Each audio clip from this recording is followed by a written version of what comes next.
Em 2030, na República da Coreia, começou uma operação destinada a destruir torres de comunicações. Lá só se vê corpos e destruição, sentado sozinho, totalmente ferido, mas não parecia muito bem.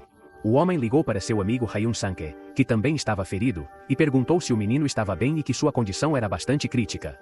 Ao mesmo tempo, ele questiona por que ele ainda não está morto, já que está sentindo tanta dor. Hyun pegou um dispositivo, entregou-lhe uma música, tocou através de fones de ouvido e depois disse que se sentiu melhor agora.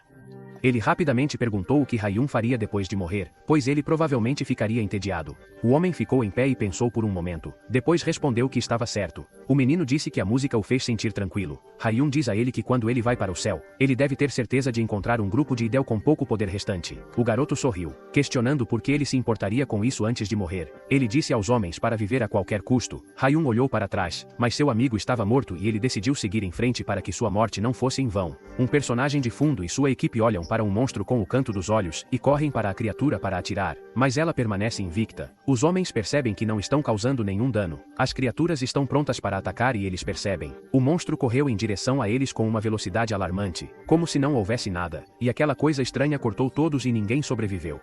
Ela grita pelo rádio aos seus líderes que as balas não podem penetrá-la e que as tropas estão morrendo uma por uma. A porta se abre e ninguém está olhando para o monstro. Ele ordena a todos para parar de atirar e se move rapidamente em direção à criatura. Sua agilidade alta permite pegar o monstro de surpresa, mas a criatura reage rápido e bloqueia o golpe. Hyun é empurrado para trás, mas contra-ataca com mais força. Várias faíscas azuis aparecem e, depois de atingir o monstro, o céu começa a escurecer. Faça, mas é só uma distração. Hyun percebe isso e recua rapidamente, descobre que ele foi atingido pelo ataque e todos gritam por seu líder, mas ele diz à criatura que tudo acabou agora. Neste momento, o monstro foi derrotado e, caminhando, Hyun deu a ordem de colocar a bomba, pois a guerra começaria em 5 minutos. O homem diz que o portal está a abrir-se e parece que um alienígena está a tentar escapar. Ele então pediu que, depois de colocar a bomba, todos saíssem, o que confundiu a maioria das pessoas, e alguém ordenou que eles saíssem o mais rápido possível. Vimos um alienígena. Reclamando de alguma coisa, nosso herói pergunta se a criatura está fugindo para o quartel-general. Há uma chegada e questiona se também é um dispositivo de transporte. A estranha criatura sorriu.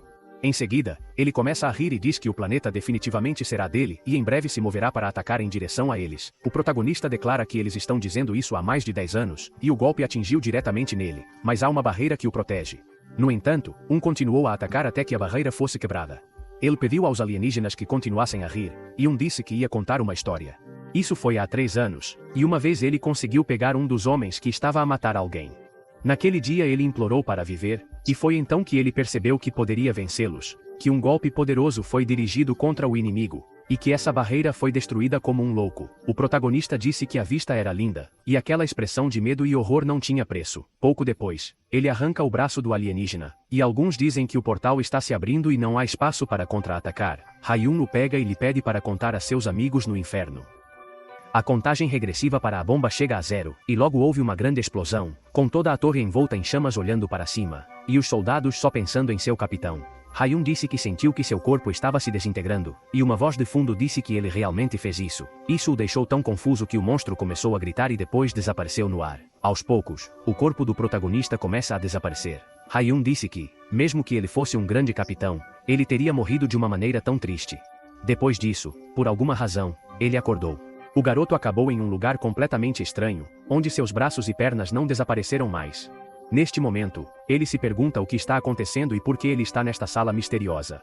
Hyun se levantou da cama e verificou pessoalmente, porque a cena era muito estranha. Além dessa estranheza, o menino sentiu o peso do seu corpo. Agora, sua primeira prioridade é verificar sua saúde em frente ao espelho. Então ele percebeu com surpresa que tudo havia mudado. Afinal, não era seu corpo, o que o assustava e se perguntava se era algum tipo de corpo. A comida. Do interior o lugar parecia um castelo medieval. O nosso rapaz foi até a janela e olhou para fora. Ele estava lá olhando para os soldados em armadura e depois parou para pensar.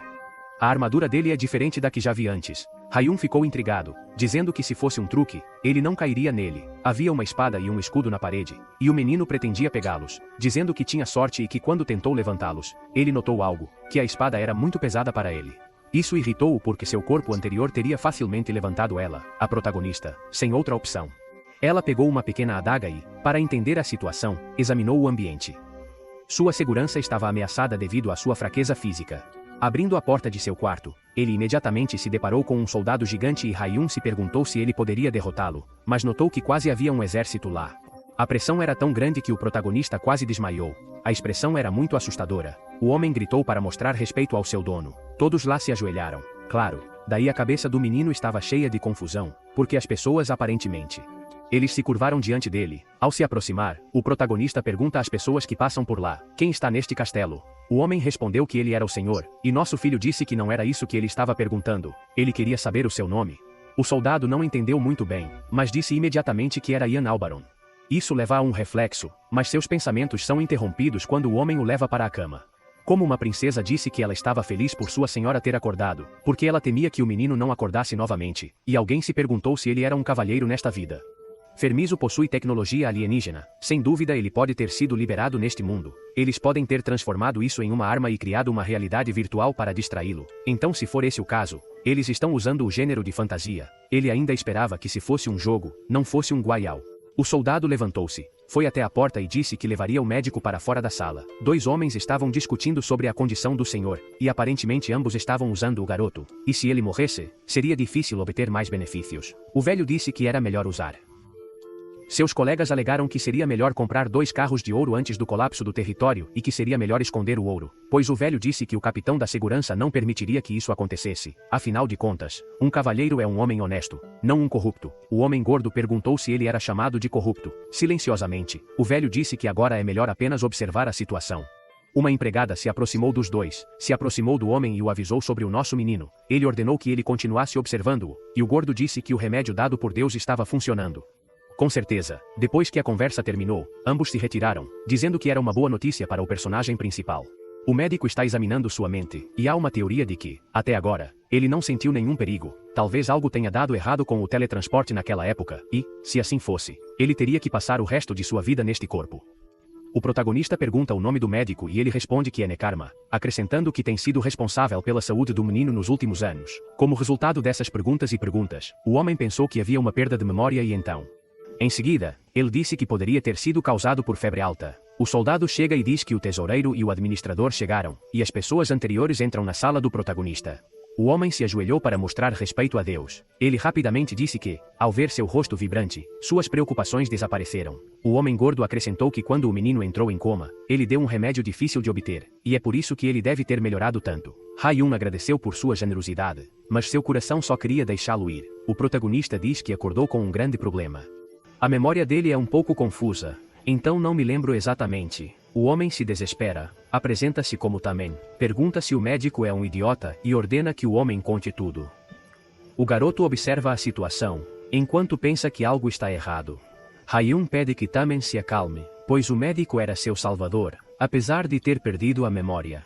Ele o salvou da morte, o que Hayun agradece profundamente. Hayun diz que fará muitas perguntas, e o homem permite isso. O que quer que ele quisesse, por trás de sua expressão afável, ele também pensou que seria mais fácil enganar o menino agora do que antes, e não chamou a atenção de seu mestre, dizendo que havia uma coisa que ele tinha que decidir urgentemente, e essa era a ordem de recrutar mercenários. O garoto pergunta o que é e não explica que é para recrutar mercenários em seu nome. Hayun diz que ele sabe, mas pergunta por que eles estão recrutando. Ele respondeu que era para subjugar os monstros que matavam gado e danificavam produtos, o que era uma coisa vergonhosa. O garoto perguntou se havia um rei demônio. Obviamente o homem não entendeu a pergunta e voltou ao assunto. O diálogo não quer dizer que a conquista aconteça a cada 5 anos. Em seus pensamentos, Hayun disse que ela nem sabia o que estava acontecendo, então ela não tinha confiança para tomar uma decisão tão importante. O nosso rapaz estava prestes a aceitar mercenários, mas o desespero também o interrompeu. Ele disse que Deus não poderia tomar uma decisão tão precipitada devido à má situação financeira do território. Portanto, ele deveria reconsiderar essa decisão, já que contratar centenas de mercenários custaria uma fortuna. Confuso, o protagonista pergunta se é assim tão ruim. Tamen disse relutantemente que era possível contratá-los, mas eles ainda não sabiam o que poderia acontecer no território no futuro, então eles não podiam desperdiçar seu dinheiro dessa maneira. Nosso menino pensou por um momento e depois disse que os monstros, além de destruir produtos, atacavam pessoas e matavam gado. Portanto, ele questionou se o homem gordo queria que ele esperasse e os observasse massacrar um povo já suado. Todos eles fazem parte da resistência, então não haverá muitas baixas, disse Tamen. Além disso, os monstros são como desastres naturais, e sua morte só pode ser atribuída a Deus. O protagonista pergunta se ele é quem lida com o dinheiro e de repente o agarra no pescoço. As pessoas ao redor estavam confusas, mas o soldado percebeu a mudança em seu mestre. Até o gordo viu algo diferente e disse com raiva que se ele virasse as costas para eles, ele nunca abandonaria seu povo. Quem mais no mundo além dele usaria tais palavras para proteger seu território? Os três olharam impressionados para o administrador. O protagonista pediu que ele recrutasse mercenários imediatamente. Ele desobedeceu às ordens e imediatamente ambos saíram do quarto do menino, também. Disse, o garoto ousou assim. O velho sorriu e disse que ele lisonjeou o garoto antes, ou não importa, e então deixe a porta da tora preparar o orçamento para o recrutamento. Em outros lugares, vimos vários pratos de comida sobre a mesa, que o nosso rapaz devora. Seus soldados e mordomos olham para ele e há uma pergunta. O que aconteceu? Em resposta à pergunta, ele disse que o menino comeu mais do que o habitual, estendendo o braço. O rapaz disse que precisava de nutrição porque acabou de acordar do coma. Nenhum dos dois entendeu o significado dessas palavras e desistiu. O protagonista disse que estava delicioso e perguntou se havia algo mais feliz. A mordoma disse que era sopa de carneiro e prometeu trazer mais para você. O soldado saiu da sala e olhou para o garoto. Rayun pergunta ao Rondo se ele não quer comer tão bem, e ele o rejeita, dizendo que ele está bem.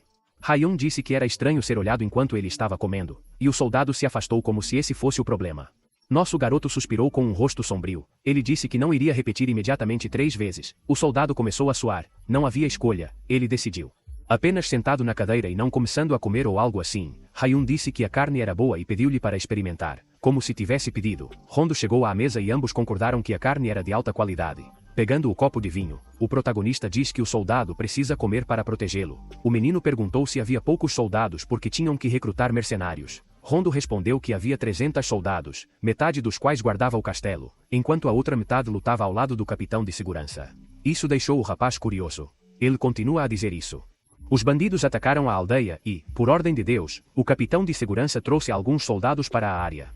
Ninguém lhe perguntou quando ele voltaria e Rondo respondeu que ele não sabia porque havia muitos bandidos, mas pediu ao seu mestre que não se preocupasse porque o capitão de segurança era o melhor espadachim do reino. Isso lhe deu um suspiro de alívio. Então ele perguntou o nome do homem. O capitão Charlain de Porre foi cercado por vários bandidos, e um homem ridicularizou Charan por deixar a ordem real para servir no campo de batalha de Alberen. O capitão apenas olhou para os insultos como um louco.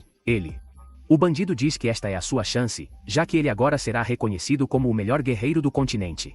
Se ele o derrotou, Charlene permaneceu imóvel, e pouco depois os dois se atacaram, e os ladrões seguraram bestas prontas para atirar. Charlene rapidamente percebeu isso e parou o movimento grosseiramente, cortando facilmente a flecha. O ladrão pensou que havia encontrado uma abertura e imediatamente o atacou com um machado. A julgar pela expressão do capitão, ele não sentiu nenhuma dificuldade em defender, como se nada pudesse jogar o inimigo para longe. Os ladrões ordenam que todos recarreguem suas bestas, e uma mulher de cabelos prateados chama-os de covardes.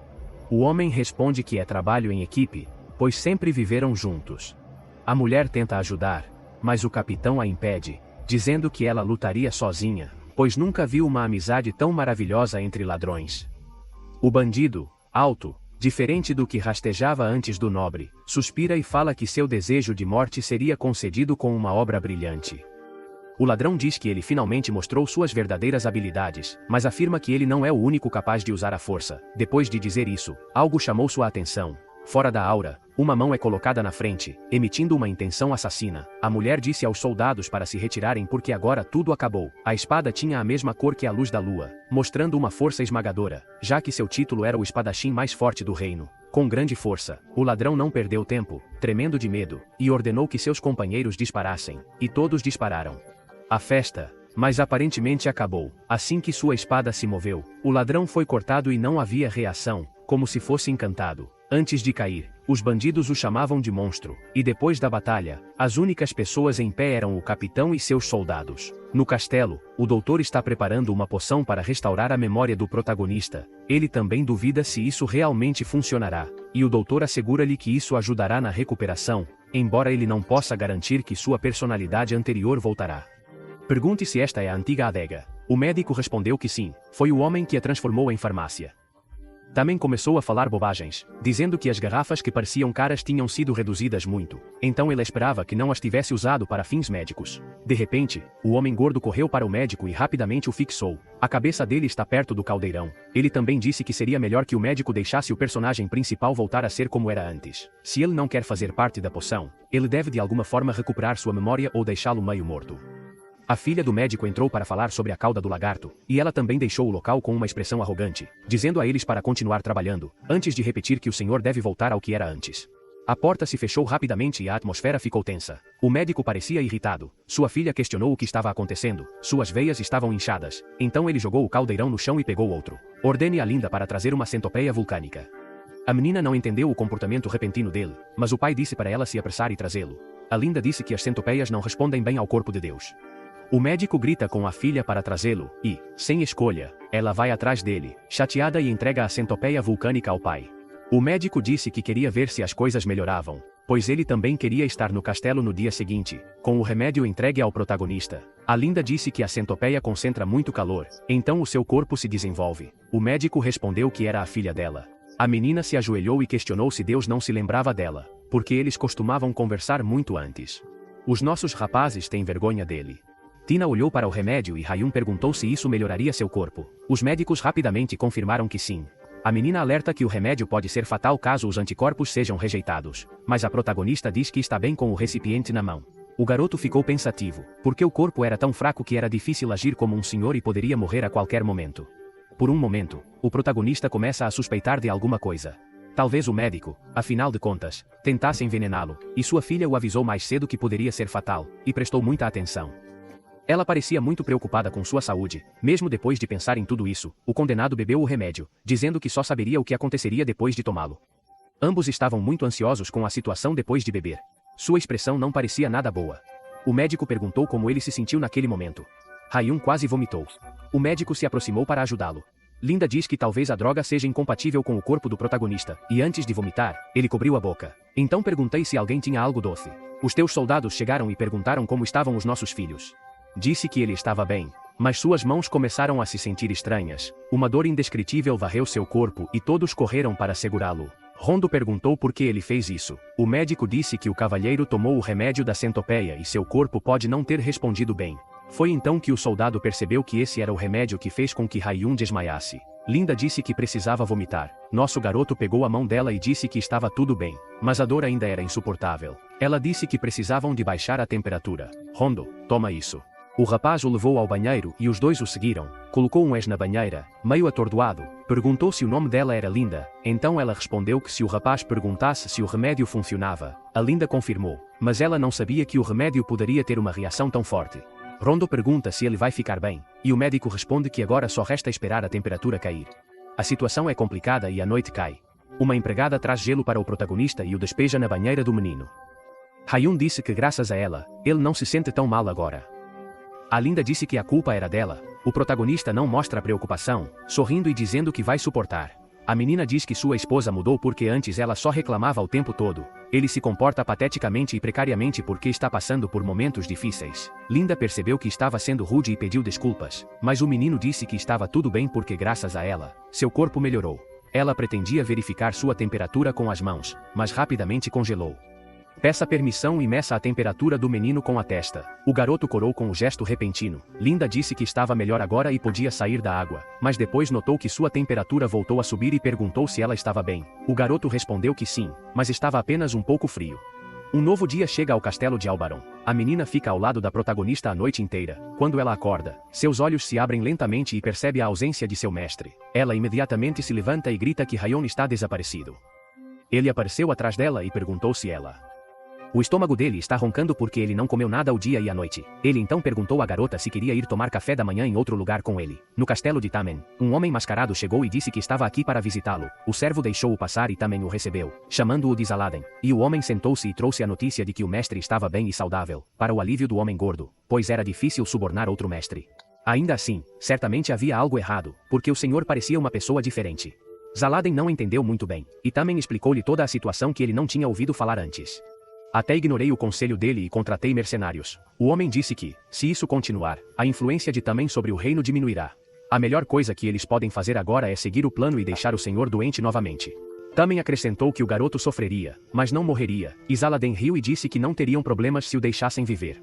Ambos zombaram do plano maligno. O gordo disse que tudo iria conforme planejado, e no castelo do protagonista naquele dia um mordomo estava medindo as medidas dele. Ele comentou que o menino cresceu muito desde ontem e havia uma pergunta se tinha que ser Trabalhando como alfaiate, ele respondeu que faria sua roupa grande, deixando espaço para o crescimento do Senhor.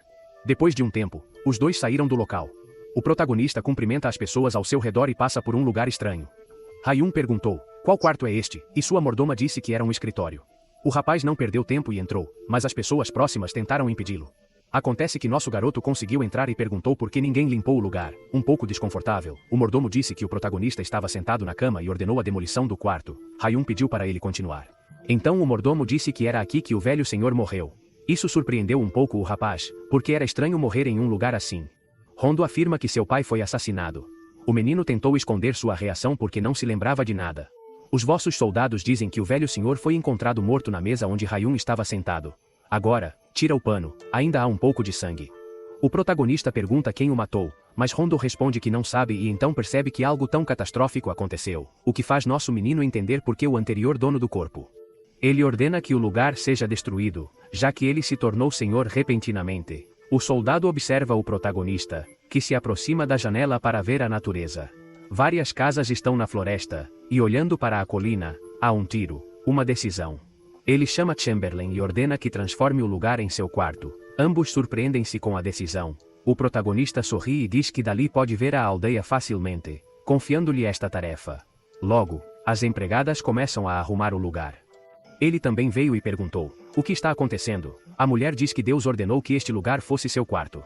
A partir de agora, o homem pensa que o menino está louco e todos começam a correr porque o senhor vai dormir lá esta noite. Uma garota se aproxima de Vincent e o avisa que ele também chegou ao local. Então ele vai encontrá-lo. O gordo ainda não entende o que está acontecendo e Vincent não sabe como explicar. A única razão que ele ouve é que o senhor disse que ele pode ver a vila desta sala. Ele também apontou que talvez o menino esteja interessado em seu território. A noite fria e silenciosa está chegando. Castelo, o nosso rapaz está treinando seu corpo. Afinal ele ainda é muito fraco. O mordomo veio e disse que a filha do médico veio vê-lo, e ele ordenou que ela passasse.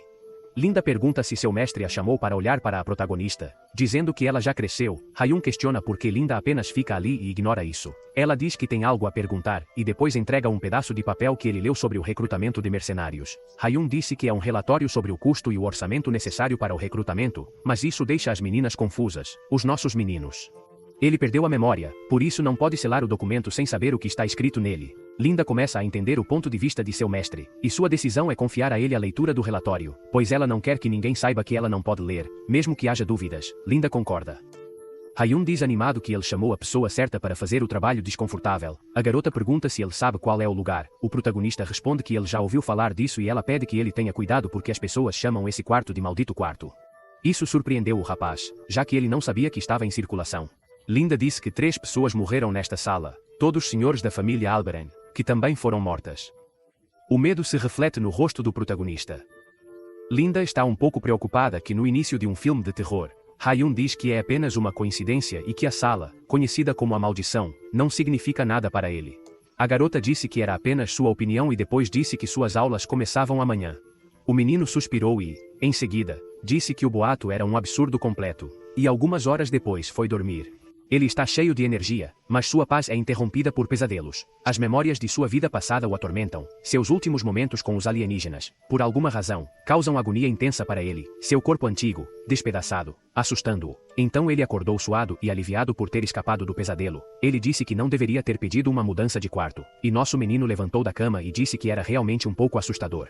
Há um ditado que diz que você pode evitar a paralisia do sono se você dormir com uma faca debaixo do travesseiro. Ele ainda está a tremer, dizendo que não está. Além de uma breve tentativa, Hayun olhou pela janela, depois se aproximou dela e abriu ela para dizer que a cena noturna era linda. Afinal, em suas vidas anteriores, ele quase não teve a oportunidade de desfrutar de nada. De repente, algo aparece e chama a atenção do protagonista, e uma carruagem cercada por cavaleiros chega, o que Hayun diz que é estranho. E então você quer saber quem são essas pessoas? Os nossos homens acreditam que não são soldados deles, que estão a transportar coisas misteriosas numa caixa. Quando o garoto percebeu que algo estava errado, ele usou um feitiço. Para chegar ao local, ele chegou rapidamente, surpreendendo os soldados próximos, gritando, perguntando quem ele era e exigindo que ele se identificasse. O protagonista não sabe o que dizer, até porque está cercado e certamente uma situação perigosa. Os soldados rapidamente reconheceram o Sr. Albert, já que era conhecido que Alberon estava frequentemente doente. Um deles disse à multidão: "Não se deixem enganar", dizendo: "O senhor é como um cadáver vivo e nunca se levantará da cama." Ninguém duvidou, e eles logo enviaram uma intenção. Assassinos. Nossos meninos percebem que as coisas estão se complicando e um deles ataca, mas felizmente o protagonista consegue se defender. A faca que ele pretendia colocar debaixo do travesseiro estava em cima dele. Usando as técnicas e habilidades de suas vidas anteriores, ele empurrou o soldado para trás. Hayun tentou dizer que havia sido um mal-entendido e que ele era realmente o senhor, mas o homem não o ouviu e gritou perguntando como ele se atreveu a empunhar uma faca contra os cavaleiros de Apasa. O rapaz levanta o objeto e diz que nem o puxou. O homem ordena que ele pare de falar bobagens e depois ordena que todos vão matar. As coisas ficam tensas para o protagonista. Ele ainda tenta se proteger, mas não há nada que possa fazer devido à sua fraqueza. Uma espada quase o atingiu, mas ele conseguiu evitá-lo. Dentro da caixa quebrada, ele vislumbra as moedas de ouro, mas ele as ignora porque seu objetivo agora é sobreviver novamente. Ele mal consegue evitar ser morto com a ajuda da carruagem elusiva, antes de subir ao topo da carruagem. Ele rapidamente percebeu que o teletransporte era uma má ideia. Um soldado levantou a mão esquerda e olhou em volta, apenas para se encontrar cercado. Vá lá em cima procurar alguém que possa ajudar. Hondo estava lá observando e patrulhando. O menino tenta gritar, mas sua voz não o alcança. Ele tenta se teletransportar novamente, pois os soldados já subiram na carruagem para coletar suas últimas faíscas de energia. O protagonista escapa com um arranhão e cai atrás de um soldado. Quando o soldado o vê, fica confuso e pergunta: como diabos seu mestre chegou aqui exausto? Hayun questiona o que os homens estavam fazendo no cais. Hondo não vê ninguém lá.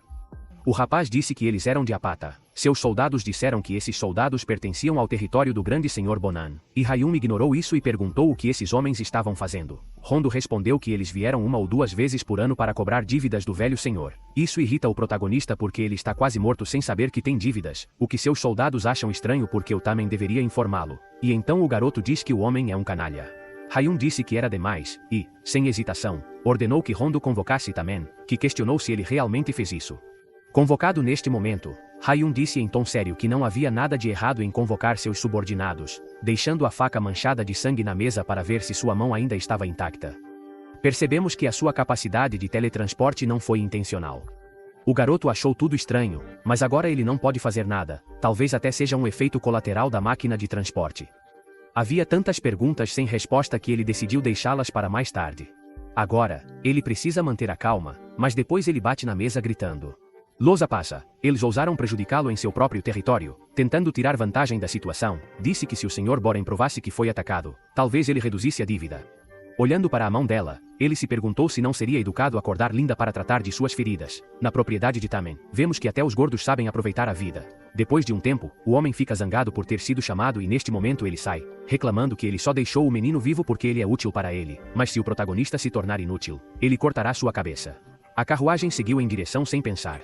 No meio da noite, quando ele chegou ao castelo, o mordomo exortou o portão da torre a se apressar, pois ele tinha que correr quando seu mestre o chamou.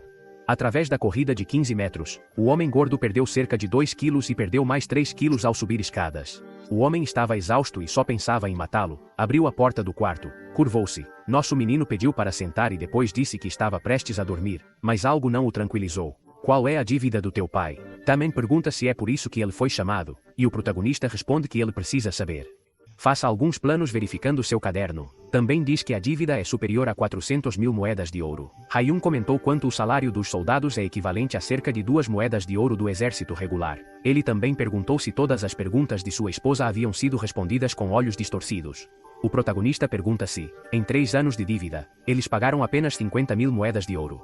Nesse momento, o homem entrou em pânico e disse que para pagar o dinheiro, eles precisaram cortar até despesas básicas. O protagonista pergunta o que ele é. Ele também respondeu que, além dos comerciantes, havia impostos para mais de 172 aldeias, mas mesmo com a renda das minas, só restavam 20 mil moedas de ouro por ano. Nada disso faz sentido, observou Hayek, porque, se fosse o caso, a dívida continuaria por décadas. Ele também tentou mudar de assunto e sair, mas o menino perguntou por que o pai estava endividado. O homem perguntou se sua memória havia sido recuperada, o que ele negou, dizendo que Hondo lhe havia contado. Ele também explicou que todos os anos o Bonen organiza uma caça ao veado para criar laços. Cavalheiros, este também é um lugar para jogar. Em suma, toda essa dívida vem do jogo. Isso o deixou desapontado com seu suposto pai e, em seguida, perguntou se alguém se preocupou em impedi-lo. O homem respondeu que o menino também estava lá. A surpresa foi tão grande que ele acabou cuspindo o vinho e pegou um pano para limpar a boca. Pergunte se há alguma maneira de pagar a dívida mais rapidamente. Ele também sugeriu a venda das minas e o dobro dos impostos. Se o fizerem, a dívida poderá ser paga dentro de alguns anos. O protagonista diz que não ganhará nada fazendo isso. A citação também diz que é melhor se concentrar no momento presente, porque quanto mais eles esperam, mais eles têm que pagar. Os nossos homens notaram suas intenções, então ele mudou de assunto, porque continuar não vai levar a nada. Também pediu ao seu mestre que não pensasse muito e vendesse a mina diretamente. Hayun diz que ele não gosta da ideia, para que eles possam falar sobre a situação em outro momento calmo, e o Tamen concorda, mas pergunta se o senhor irá dobrar os impostos dos cidadãos. Hayun girou seu copo de vinho e disse que seria mais fácil cortar seu salário pela metade, o que assustou Tamen. Vendo sua reação, o protagonista diz que nem Tamen quer que seu dinheiro seja reduzido pela metade, então ele não vai aumentar os impostos. Tamen tenta convencer o rapaz a tentar pagar a dívida. Ele impacientemente bate o copo contra a mesa e diz a Tamen para encontrar uma solução, e Tamen reclamou. Mas Hayun disse que, se isso continuar, ele encontrará outra pessoa para gerenciar as finanças. Em sua cabeça, Tamen disse que não aguentava mais. O protagonista pergunta por que Tamen tem uma expressão tão sombria no rosto e imediatamente pede desculpas e retorna ao seu lugar. Hayun pediu que ele encontrasse outra solução de dívida até amanhã, após a conversa. Tamen saiu, com raiva dizendo que se arrependeria. Depois de uma noite tão turbulenta, o protagonista adormeceu no canto onde sua mesa estava localizada e sua faca começou a emitir um brilho escuro. Isso ativou seus instintos e o deixou acordado. Ele se levantou e disse que alguém estava lá, então ele correu para a faca, mas alguns olhos vermelhos apareceram ao longo da lâmina. Uma figura envolta em sombras aparece e ela já está nervosa perguntando se a protagonista pode vê-la. O menino perguntou se ele não poderia ter um dia de paz. Há 10 anos, aconteceu uma coisa incrível. Seres de outro mundo invadiram a Terra e, portanto, tudo mudou. Os nossos rapazes juntaram-se ao exército para combater as armas biológicas dessas criaturas. Quando ele teve a oportunidade de invadir sua base, ele ficou preso por um dispositivo de teletransporte defeituoso. Ele logo chega a um mundo onde a magia existe e, além disso, reencarna no corpo de um senhor doente. Ele foi teletransportado recentemente enquanto lutava com um soldado, e como se isso não fosse suficiente, agora ele tem um fantasma na frente dele. Os soldados vêm para protegê-lo e ao mesmo tempo, as sombras dizem não. Ela é um inimigo assustado, e o garoto pergunta a Rondo se ele pode vê-la e pergunta se ele se refere à adaga. Hayun percebe que ninguém pode vê-la, e o fantasma diz que ela está presa no objeto há anos porque ela está presa por um bruxo, e esta é a primeira vez que os humanos a notam. Seus soldados perguntam se ele deve chamar um médico, mas o protagonista recusa, dizendo que vai descansar. Agora a sombra diz que o vigiou. Branford afirma ser o melhor espadachim do país e diz que é um homem. Ele ficou curioso sobre Hayun quando percebeu que Hayun estava ocupando o corpo de Lord Truss. Ao ouvir isso, o protagonista fica interessado na conversa e rapidamente pergunta a Branzo se ele sabe por que ele foi convocado. Ele responde que não, mas o fantasma diz que ele o viu sendo teletransportado. O garoto levantou-se e perguntou se ele pelo menos sabia disso, mas Branzo respondeu que não. De volta à cama, Hayun pede a Blanzor para deixá-lo descansar, já que nada parece ser importante, mas Shadow insiste que o protagonista o ouça e não tem outra escolha. Alguém pergunta, o que exatamente os fantasmas querem? Branzo diz que, embora ele esteja preso com a adaga, ele quer completar a tarefa que o imperador lhe deixou. Ele suspirou e então disse que iria ouvir as sombras. Ele explica que o imperador lhe deu 2 missões, a primeira para assassinar o mago negro Joviaman, e a segunda para recuperar o olho do dragão. Alguém perguntou, o que foi roubado? Branzo disse que era o olho de um dragão antigo, que desapareceu há muito tempo, mas alguns de seus poderes ainda estavam lá e estavam selados na adaga. O imperador que queria aprisioná-lo morreu e seu império caiu. Este objeto não pode cair em mãos humanas, e deve ser destruído. Nosso garoto perguntou se ele sabia onde poderia estar o olho, e o fantasma respondeu. Ele deveria ser enterrado com o feiticeiro negro, cujo corpo estava no território de Aparta. O protagonista reflete sobre o assunto, mas conclui que o risco é muito grande. Em seguida, ele pediu a Branto para esquecer o incidente. Bran disse que se Hayun o ajudasse, ele lhe ensinaria a arte da espada do imperador e, desta forma, o garoto se tornaria o melhor espadachim da Terra. Honestamente, Hayun disse que não estava interessado em dominar a espada, afinal, ele era um senhor, e era bom encontrar alguém para lutar por ele. Além disso, ele já tinha o melhor espadachim do reino como seu subordinado. Estranhamente, o fantasma pergunta quem ele é, e o garoto responde que ele é Charlene de Porre. Blindzor adverte que este homem é o homem que assassinou o velho senhor. Em outro lugar, vemos Charlene enfrentando um mar de cadáveres. Uma mulher se aproxima dele, chamando-o de chefe. Diz-lhe que os bandidos mataram todos os reféns, tanto idosos quanto adultos, e conseguiram escapar para Loveron. Ela sugeriu que eles voltassem para o castelo para evitar um confronto com outro território. Charlene não parece estar feliz com a notícia, e em seguida, monta em seu cavalo e diz que eles vão caçar os ladrões assim. Ele vai mostrar ao mundo o que acontece com aqueles que incomodam Alberen em outros lugares. Os bandidos acabaram de chegar a Lovion. Seus subordinados dizem que os cavaleiros não podem segui-los. O chefe disse que, se os alberrenos invadirem o território, o Amor enviaria rapidamente tropas para combatê-los através da invasão. Ele acrescentou que se Charlene o seguisse, ele seria um idiota. Infelizmente para eles, Charlene e toda a sua cavalaria acabaram de chegar. O chefe ficou surpreso porque ele não esperava isso, e a mulher ordenou que todos atirassem e algumas flechas foram disparadas enquanto Charlene puxou sua espada. Um por um, os bandidos começaram a cair e pediram ajuda ao seu chefe, mas ele não podia fazer nada, nem mesmo assustado. O líder perguntou como eles ousariam fazer tal coisa e anunciou que ele mataria Charlene primeiro. Charlene chutou o escudo e sua força era tão grande que ele derrubou o ladrão no chão sozinho, e enquanto ele estava no chão, ele continuou a pisotear o homem e toda a área foi invadida por seus soldados. O Charlene perguntou por que a escória até matou os reféns. O ladrão começou a rir, dizendo que ele não era um rato, e faria qualquer coisa para continuar sendo o chefe em pé sobre os homens, disse o cavaleiro. Se assim for, o destino dele será o mesmo dos seus amigos. Ele foi rapidamente perfurado pela espada de Charlene. Charlene diz que ele também tem uma reputação no castelo do personagem principal. De manhã, a Linda estava a ensiná-lo a escrever sobre o lugar. O nosso rapaz escreve para praticar sua caligrafia. Depois entregou-lhe o papel. Perguntando se ela poderia sorrir, ela perguntou se ela poderia aprender a pronunciar essas 32 letras na próxima lição. Espirituoso. Como de costume, o protagonista pergunta a Linda se ele vai recompensá-lo, se ele o faz porque os alunos precisam de um pouco de motivação para fazer o melhor, e se a garota diz que ela não sabe que ela pode agradá-lo por ser direta, Hayun diz que ela só pode ingenuamente cumprir um desejo dele. Linda concorda dizendo que não parece uma má ideia, já que ela está tentando colocar Albert em um lugar melhor com os olhos brilhantes. Hayun disse que era uma promessa. Por alguma razão, a garota suspirou aliviada.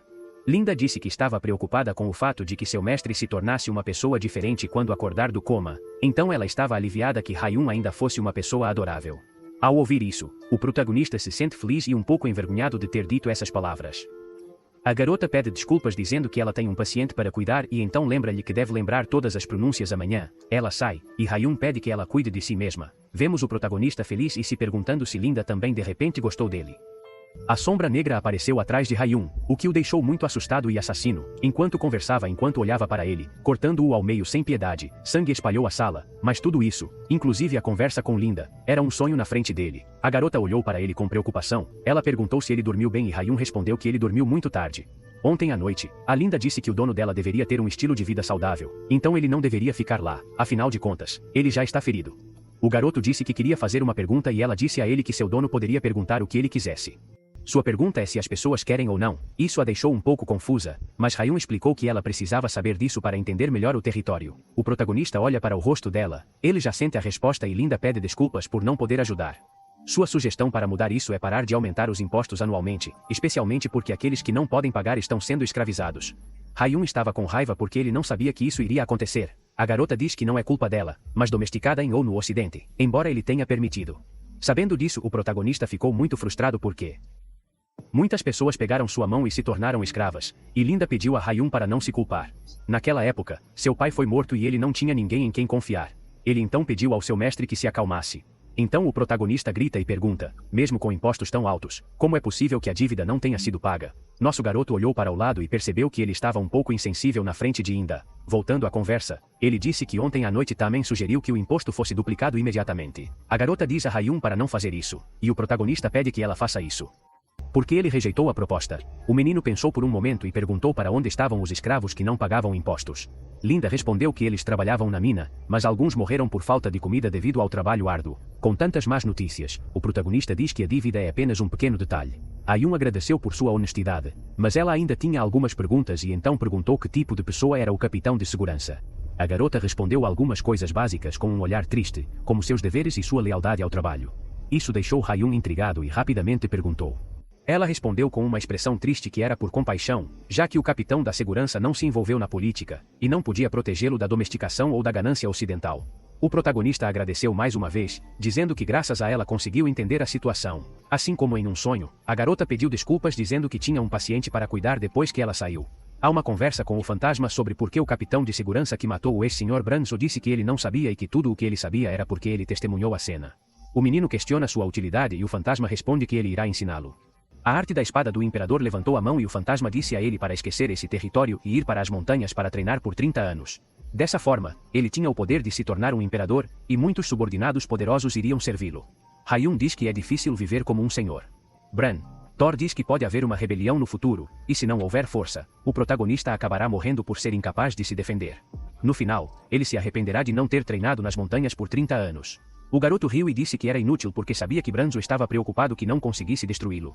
O olho do dragão zangado, o fantasma gritou e disse que era para seu bem. Por favor, Hayun não entenda mal. Ele pergunta se o fantasma é Sandre ou algo assim, mas Bransol diz a ele para parar de brincar. Hayun disse que mesmo que ele quisesse aprender, ele não sabia o quão forte era a arte da espada do imperador, e então compartilhou que ele havia passado 10 anos lutando pela sobrevivência em sua vida anterior, então ele deveria pelo menos ser capaz de se proteger.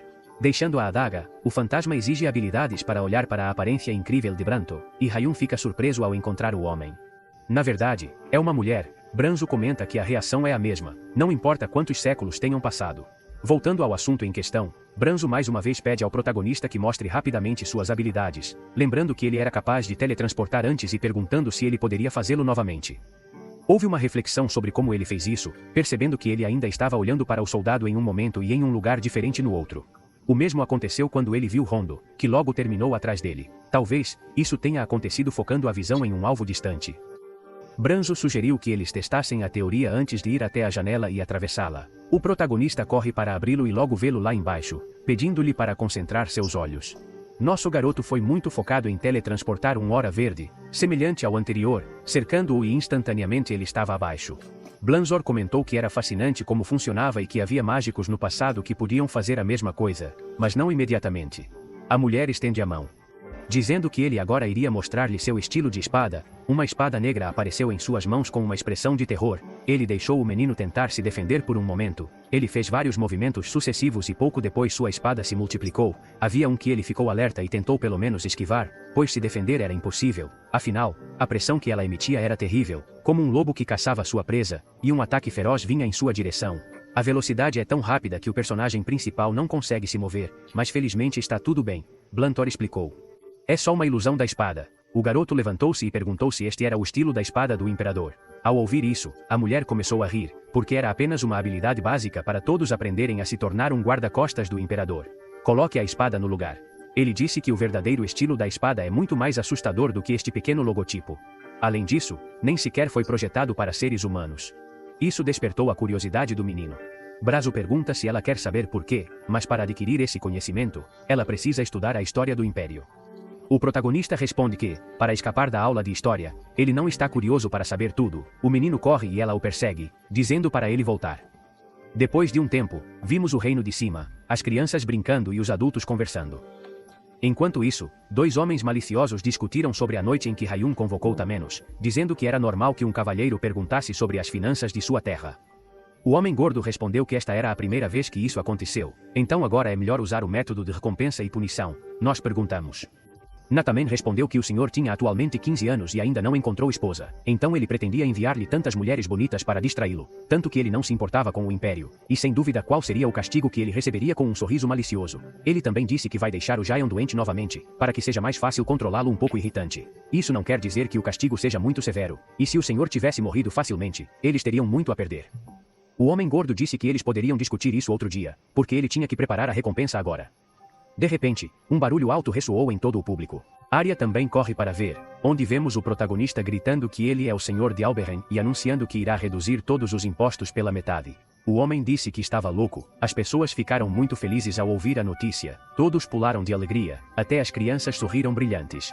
Rondo diz que é perigoso. Abaixando a cabeça tem um que diz que gosta da energia atrás dele. Branzo o avisa para não ser cego pelo poder e um responde que quanto maior poder vem com maior responsabilidade. Outra agitação ao seu redor foi a saída dos nobres de seus domínios. Como Taman está aparentemente irritado subconscientemente, o protagonista acha que não seria um problema para se divertir mais.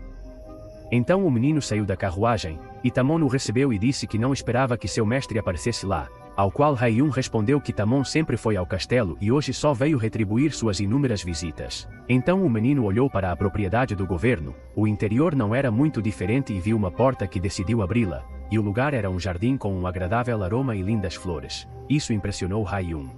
Ele disse que o jardim era mais bonito que o jardim do castelo, e eles devem ter trabalhado muito nisso. Tamen disse a ele que o jardim havia existido há muito tempo, acrescentando que os nobres não tocaram em nada. O garoto começou a rir e disse que cometeu um erro, mas depois parou para pensar e então disse que ouviu todos jurarem. Confrontados com o anel, os dois confirmaram que é real. Direto ao assunto, o protagonista ordena que eles restabeleçam os impostos de todas as cidades aos níveis anteriores. Ao ouvir isso, eles ficaram confusos e Tamon perguntou como Deus poderia tomar uma decisão tão crucial. Sem consultá-los, sem perder tempo.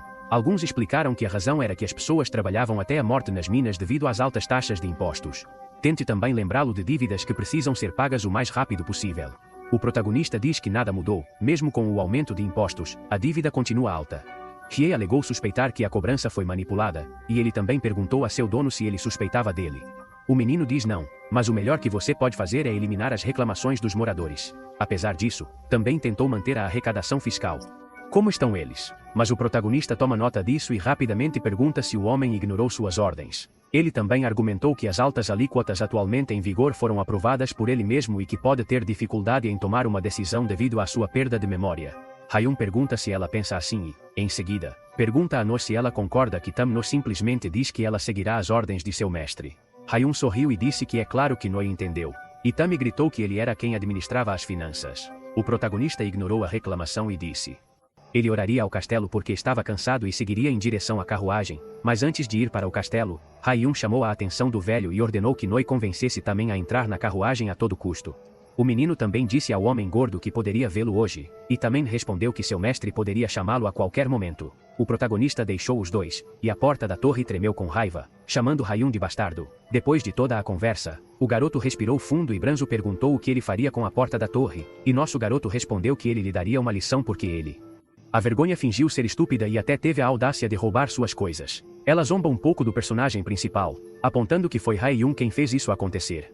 O menino ficou bravo e disse que não queria causar esses problemas de propósito, mas agora vai dormir porque tem coisas para cuidar.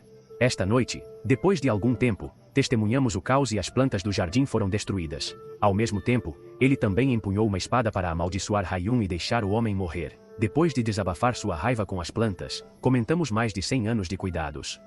Eles foram destruídos em um instante. Também perguntou por que ele não parecia estar do lado de Deus, e ele disse que isso não era completamente verdade, mas os chefes da aldeia estavam reclamando de impostos opressivos, então eles deveriam pelo menos aliviá-los. Irwon Pequeno também disse que ele não se importava com aqueles pobres homens, e que se houvesse uma rebelião eles deveriam matá-los a todos. Não quer dizer que tudo seja temperado, mesmo depois de ouvir tudo isso. Tamon grita que ele não se importa. Não quer dizer que o senhor veio aqui para fazer um acordo e que um bom subordinado não recusará suas ordens. Também declarou.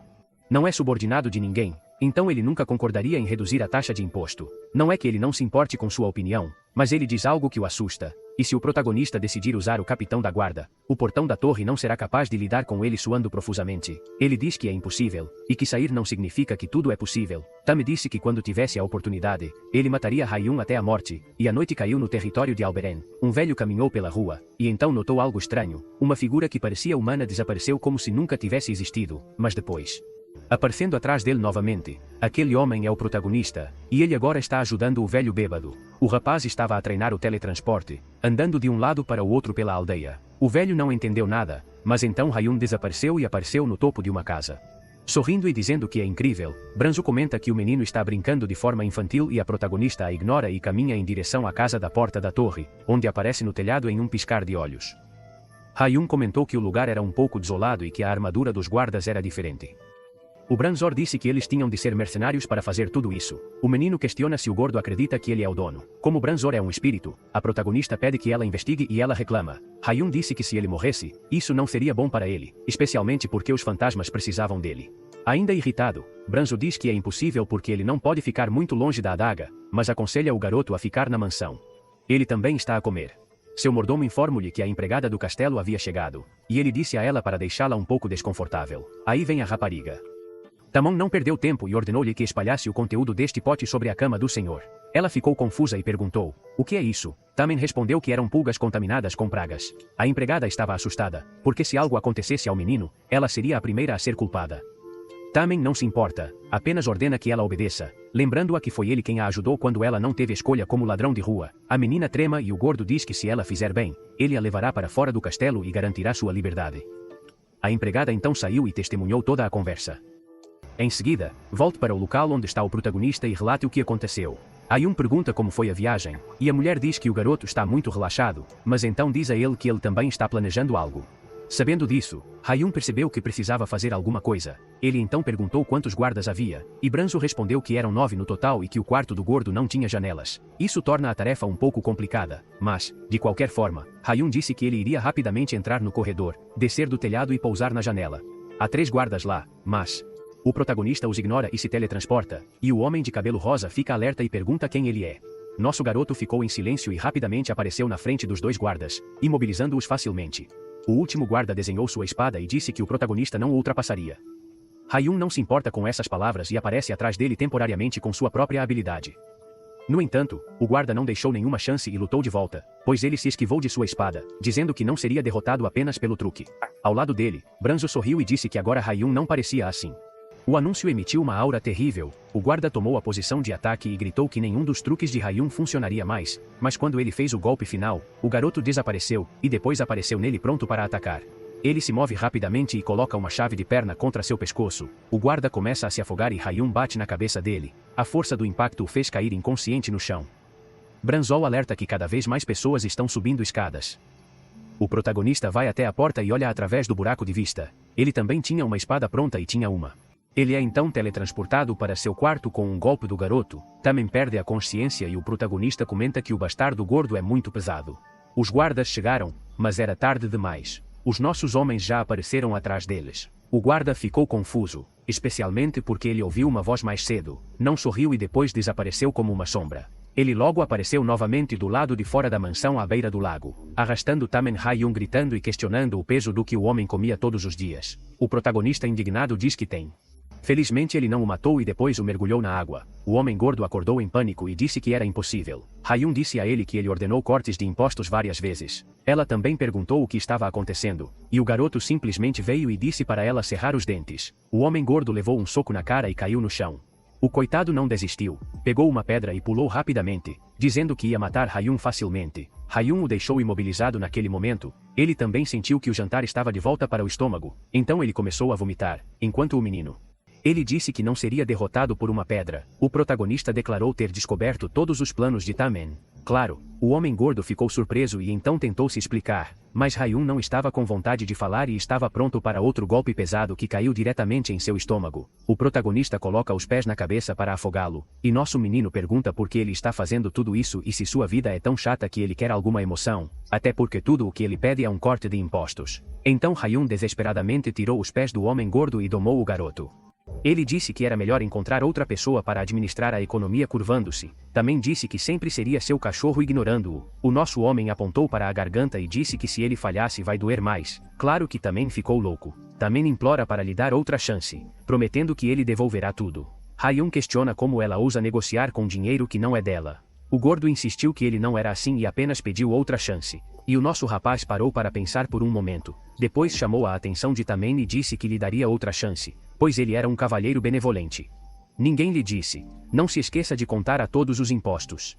Graças a ele, estes serão reduzidos. Acrescentou que o portão da torre deveria tirar as pessoas da mina. Além disso, o protagonista menciona que também tem uma bela casa construída com dinheiro roubado, em vez de um idiota. Hayun ordenou que ele se mudasse, porque a partir de agora, a casa era dele. O garoto olhou para o rosto dele e perguntou se ele acha que isso é injusto, e também rapidamente respondeu que não.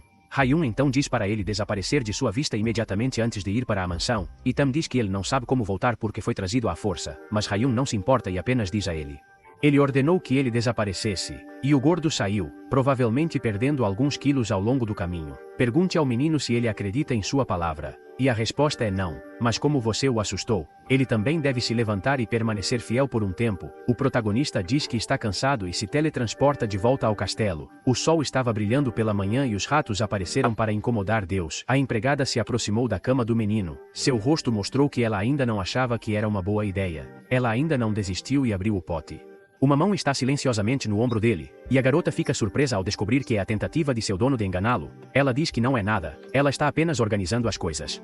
Ela rapidamente tenta sair para evitar ser descoberta, mas o protagonista a impede, dizendo que se também ordenou que ela fizesse alguma coisa e que ela deveria falar com ele, e então ordena que ela jogue o pote no fogo. Quando ela sai, ela diz que entendeu, e a empregada passa correndo por Linda, que se pergunta se alguma coisa aconteceu, esquece e entra no quarto de Hayun com o livro para ele estudar.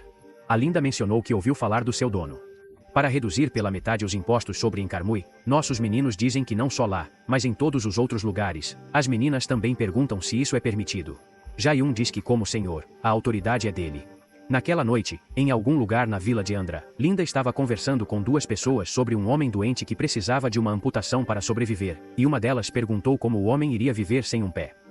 Ao ouvir isso, ela ficou furiosa e disse que eles só precisavam tentar, depois acender um fósforo, acender o remédio e contar ao homem ferido. A mulher disse que ligou para Linda porque achava que poderia curá-lo de graça e não trazer mais pragas para a casa. O homem não hesita em dizer que é melhor morrer do que ser um fardo para a família. Eles dizem a Linda para sair, e a garota pediu-lhes para esperar, mas a porta bate na cara dela. Triste sabendo que o paciente não sobreviverá até amanhã, quase chorando, culpando a si mesmo por não ter conseguido salvá-lo por não ter mais nada a fazer. No dia seguinte, Nuzi também tiveram uma conversa sobre como o gordo pegou fogo. O velho foi espancado por Deus por tentar colocar pulgas na cama e ele não podia acreditar que isso aconteceu. Ele também insistiu que era verdade e disse que ainda se lembrava daqueles olhos horríveis, mas não era o caso, dizendo que não faz sentido porque o menino estava doente até recentemente. O homem gordo alegou loucamente que Rayun estava mentindo o tempo todo. Confusão não quer dizer que seja impossível, pois o corpo do senhor sempre foi frágil. Depois de ouvir isso, ele também ficou com raiva porque quase morreu, e o velho lembrou que ele o havia avisado. Tammy entregou-lhe um pedaço de papel com tudo escrito. Ele não ficou imediatamente irritado e perguntou que tipo de piada era, e também disse que ele também não queria isso, mas prometeu devolver o dinheiro que roubou ao longo dos anos. Porque o velho é cúmplice. Ele também tem que devolver o que eu peguei, não é? Ele disse que adoraria matá-lo, mas ele entendeu onde estava, então ele disse que iria cumprir. Também diz que vai reduzir os impostos, chorando e pedindo para não ser culpado por ter sido expulso de sua casa, o que não é o caso. Ele o ignora e sai dizendo que vai conseguir o dinheiro depois de um tempo. Vemos o castelo dentro do castelo. Nosso garoto está treinando sua arte com a espada e seus ataques são mais rápidos, mais fortes e mais precisos do que antes. Cada golpe corta o ar como uma folha em branco. Thor olhou para o treino cansado de Rayun e perguntou se ele poderia aprender mais, e a mulher respondeu que o menino tinha que jogar mais 1000 vezes. Ela acrescentou que quando era criança, tinha apenas 6 anos, e tinha que bater o ar 5000 vezes por dia. Rayun se deita e diz que não pode fazer isso, enquanto Blantor mais tarde continua a reclamar. O protagonista se levanta e diz que irá. Ela diz que ele tem 700 golpes restantes em sua mente. O garoto menciona que quer ver Linda e a cena muda para Linda passeando pela cidade. A menina queria saber se o paciente de ontem ainda estava vivo, e então uma briga eclodiu em que as pessoas gritavam e apostavam em quem venceria. Um homem de cabelos brancos foi chutado no rosto e acabou derrubado no chão. Vemos que é a mesma pessoa que estava doente ontem. Linda imediatamente percebeu isso e depois que a menina terminou, todos torceram pelo homem vencedor. Ela se aproximou dele e perguntou se ele estava bem. Olhando para trás, o homem a reconheceu e perguntou se Linda estava lá para convencê-lo a cortar a perna, levantando ligeiramente as calças para mostrar que estava bem. A garota perguntou como isso aconteceu da noite para o dia. O ingrato disse que se o tivesse ouvido, teria passado o resto da vida como um coxo. Linda ignorou isso e se aproximou do rosto dela. Após o tratamento, a menina se levantou e perguntou se ela poderia explicar o que havia acontecido, já que uma ferida tão grave estava curando muito rapidamente em outras partes da casa de Nekarma. Vemos a Linda procurando em alguma coisa. A menina parece hesitante em alguma coisa. O pai dela vem e pergunta o que ela está procurando. A Linda responde que ela está procurando uma faca de prata. Ele pergunta para que ela precisa dela e a menina diz que é para cirurgia. O médico perguntou que tipo de cirurgia era e Linda não sabia como responder. Seu pai começou a ter várias suspeitas. A menina explica o que aconteceu e o homem de Deus encontra a herança de um eremita na masmorra e encontra um frasco de remédio. Mas quando ele retorna, ele é atacado por um morto-vivo. E sem dúvida, seu pé está ferido. Se eu continuar assim, vai se tornar um. Também vimos George acidentalmente deixar cair o frasco de remédios, que caiu no chão e quebrou, e quando ele acordou, ele estava completamente bem. Linda explicou que o local onde o pote quebrou não estava molhado. Nekamo diz que a droga provavelmente vai evaporar, mas ainda é difícil acreditar. Ela diz que viu com seus próprios olhos e o médico diz que é verdade, então é definitivamente o legado de um eremita, mas pergunta o que é essa masmorra que Joss apareceu atrás dele e disse. Este lugar está localizado nas montanhas do sul, o que garante que metade de tudo o que sai de lá é seu. À noite, vimos lá um acampamento onde Charlan estava tomando banho para lavar o sangue de uma longa batalha. Alguém perguntou se Alberen iria voltar, e o capitão olhou para trás e viu um homem sentado em uma rocha. O nome dela é Arelle, e é uma antiga conhecida dela. Charlene pergunta se é uma coincidência ou se ele veio atrás dele. O homem perguntou ao capitão quanto ele acreditava nas coincidências. Charlene ignorou isso, dizendo que Sarey parecia mais adequado para trabalhar para o grande senhor. Está bem, mas ele disse que estava mais confortável em Alberren e ficou um pouco mais sério. Ele pergunta ao capitão se ele ouviu a notícia de que o rei Arthur não se recuperou de sua doença. Eles disseram que ele tinha chegado ao final de sua vida e então perguntaram a Charlame se ele estava chateado porque ele estava próximo do rei. O capitão respondeu que era o ciclo natural da vida. Sarey disse que poderia haver um funeral de estado dentro de um mês. Charlame perguntou se ele estava aqui apenas para fazer esse convite. Sarel disse que uma vez que o rei morreu, o país começaria a lutar pelo trono e pelo grande senhor. Eles mostrarão o seu poder. Então você perguntou a Charlene se apoiaria o Sr. Bonen. Charlene respondeu que ele havia se tornado um vassalo da família Alberren. A Sarel disse que era um desperdício e que ela deveria ter encontrado alguém melhor. O capitão perguntou-me se deveria procurar alguém como ele. Depois de ouvir isso, Sarel sorriu um pouco antes de dizer que havia rumores de que a pessoa que iria ascender ao trono era o príncipe Tuel. Mas ele afirmou que não era uma boa escolha porque Tuel julgava pessoas em feras apenas por diversão, nunca recebeu uma educação adequada e viveu uma vida depravada. Você afirma que se tal pessoa se tornar rei, o país entrará em colapso. Ele acrescentou que foi Tigel quem deixou a cicatriz no rosto de Charlene. Se as coisas continuarem assim, o território de Alberren será arrastado para a guerra pela família real. O capitão disse que, se isso acontecesse, ele entraria no campo de batalha de acordo com as ordens do mestre. De volta ao castelo do protagonista, nosso menino escreve algo em um pedaço de papel, mas depois reclama porque sua mão está machucada devido ao treino intenso. Granzo aparece e diz a Hayun para parar de chorar. O protagonista ignorou suas palavras e disse: ele antecipa ansiosamente a chegada de Linda para proporcionar alívio. Seus soldados chegam, pedem permissão para entrar, e um jovem na porta do castelo solicita audiência. Ao declarar que veio em nome de Linda, o rapaz fica surpreendido e permite sua entrada. Rondo leva Josh ao escritório de Hayun. Lá, o visitante menciona que Linda está envolvida. Assustado, ele pede ajuda para resgatar um feiticeiro na masmorra. Surpreendido, o protagonista pede que ele explique tudo. Depois de explicar, o senhor repete, perguntando a Linda e o Dr. Nikamo, se eles entraram na masmorra e apenas escaparam tremendo. O homem disse que não foi inteiramente porque eles foram perseguidos. Lorando diz que sua equipe não sabia que a masmorra era tão grande e cheia de monstros mortos-vivos. Lan respondeu que ele havia suspeitado de algumas coisas desde que monstros e dragões foram mencionados na masmorra, mas questionou como a masmorra poderia realmente existir. Rondo acrescentou que, se o que o homem disse for verdade, é improvável que nem Linda nem seu pai estejam vivos. Perceba o que aconteceu. Deus disse a Rondo para reunir seus soldados imediatamente. Todos os soldados do reino se reuniram em frente ao palácio e gritaram, e o comandante ordenou que todos os soldados fossem equipados com espadas de prata. Os soldados começaram a pegar as espadas um contra um.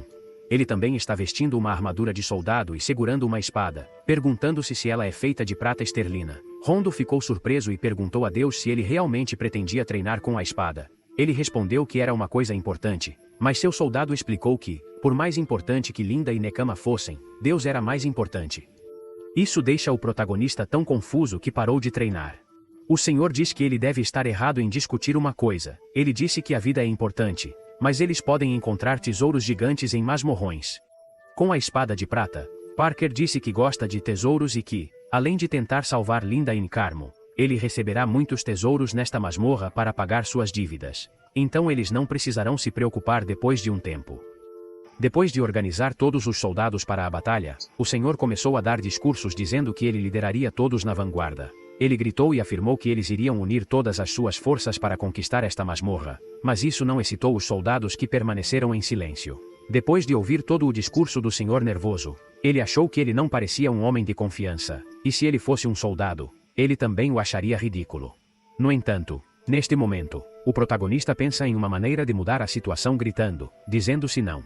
Os soldados gritaram até que suas gargantas explodiram e eles iriam morrer nas mãos de seus mestres. As pessoas nervosas começaram a gritar, mas a voz era baixa, e então o Senhor lhes disse para gritar alto. Furioso, ele disse que eles iriam conquistar a masmorra. Os soldados começaram a levantar suas vozes e ele finalmente disse que eles iriam acabar com os mortos-vivos. Os soldados repetiram.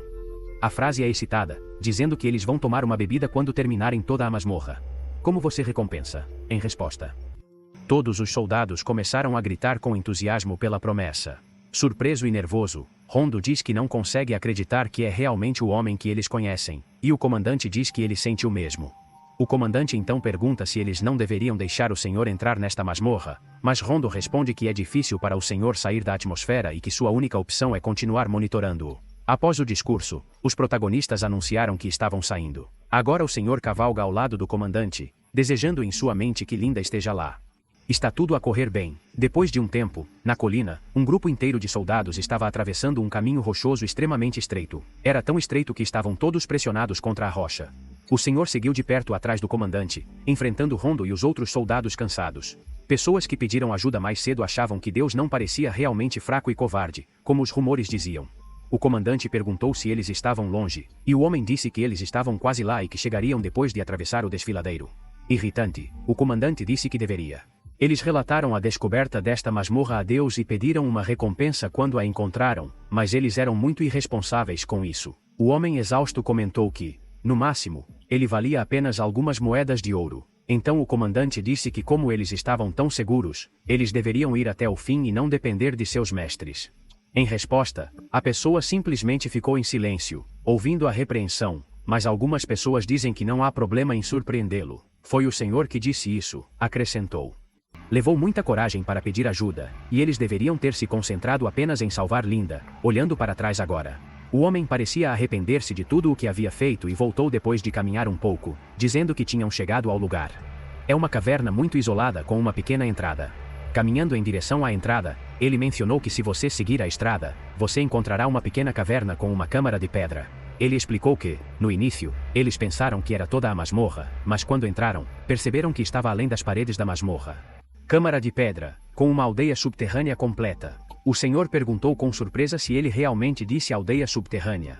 O homem mais uma vez confirmou o que disse e acrescentou que o mais estranho era que havia um céu nessa aldeia enquanto eles andavam. O senhor perguntou se faz sentido ter a lua e o céu nesta aldeia subterrânea. Naquela época, o espírito feminino comentou que havia algo incompreensível nas masmorras que apareceram nas fendas do mundo quebrado e que, nesses casos, não era surpreendente que houvesse apenas uma lua dentro da área subterrânea.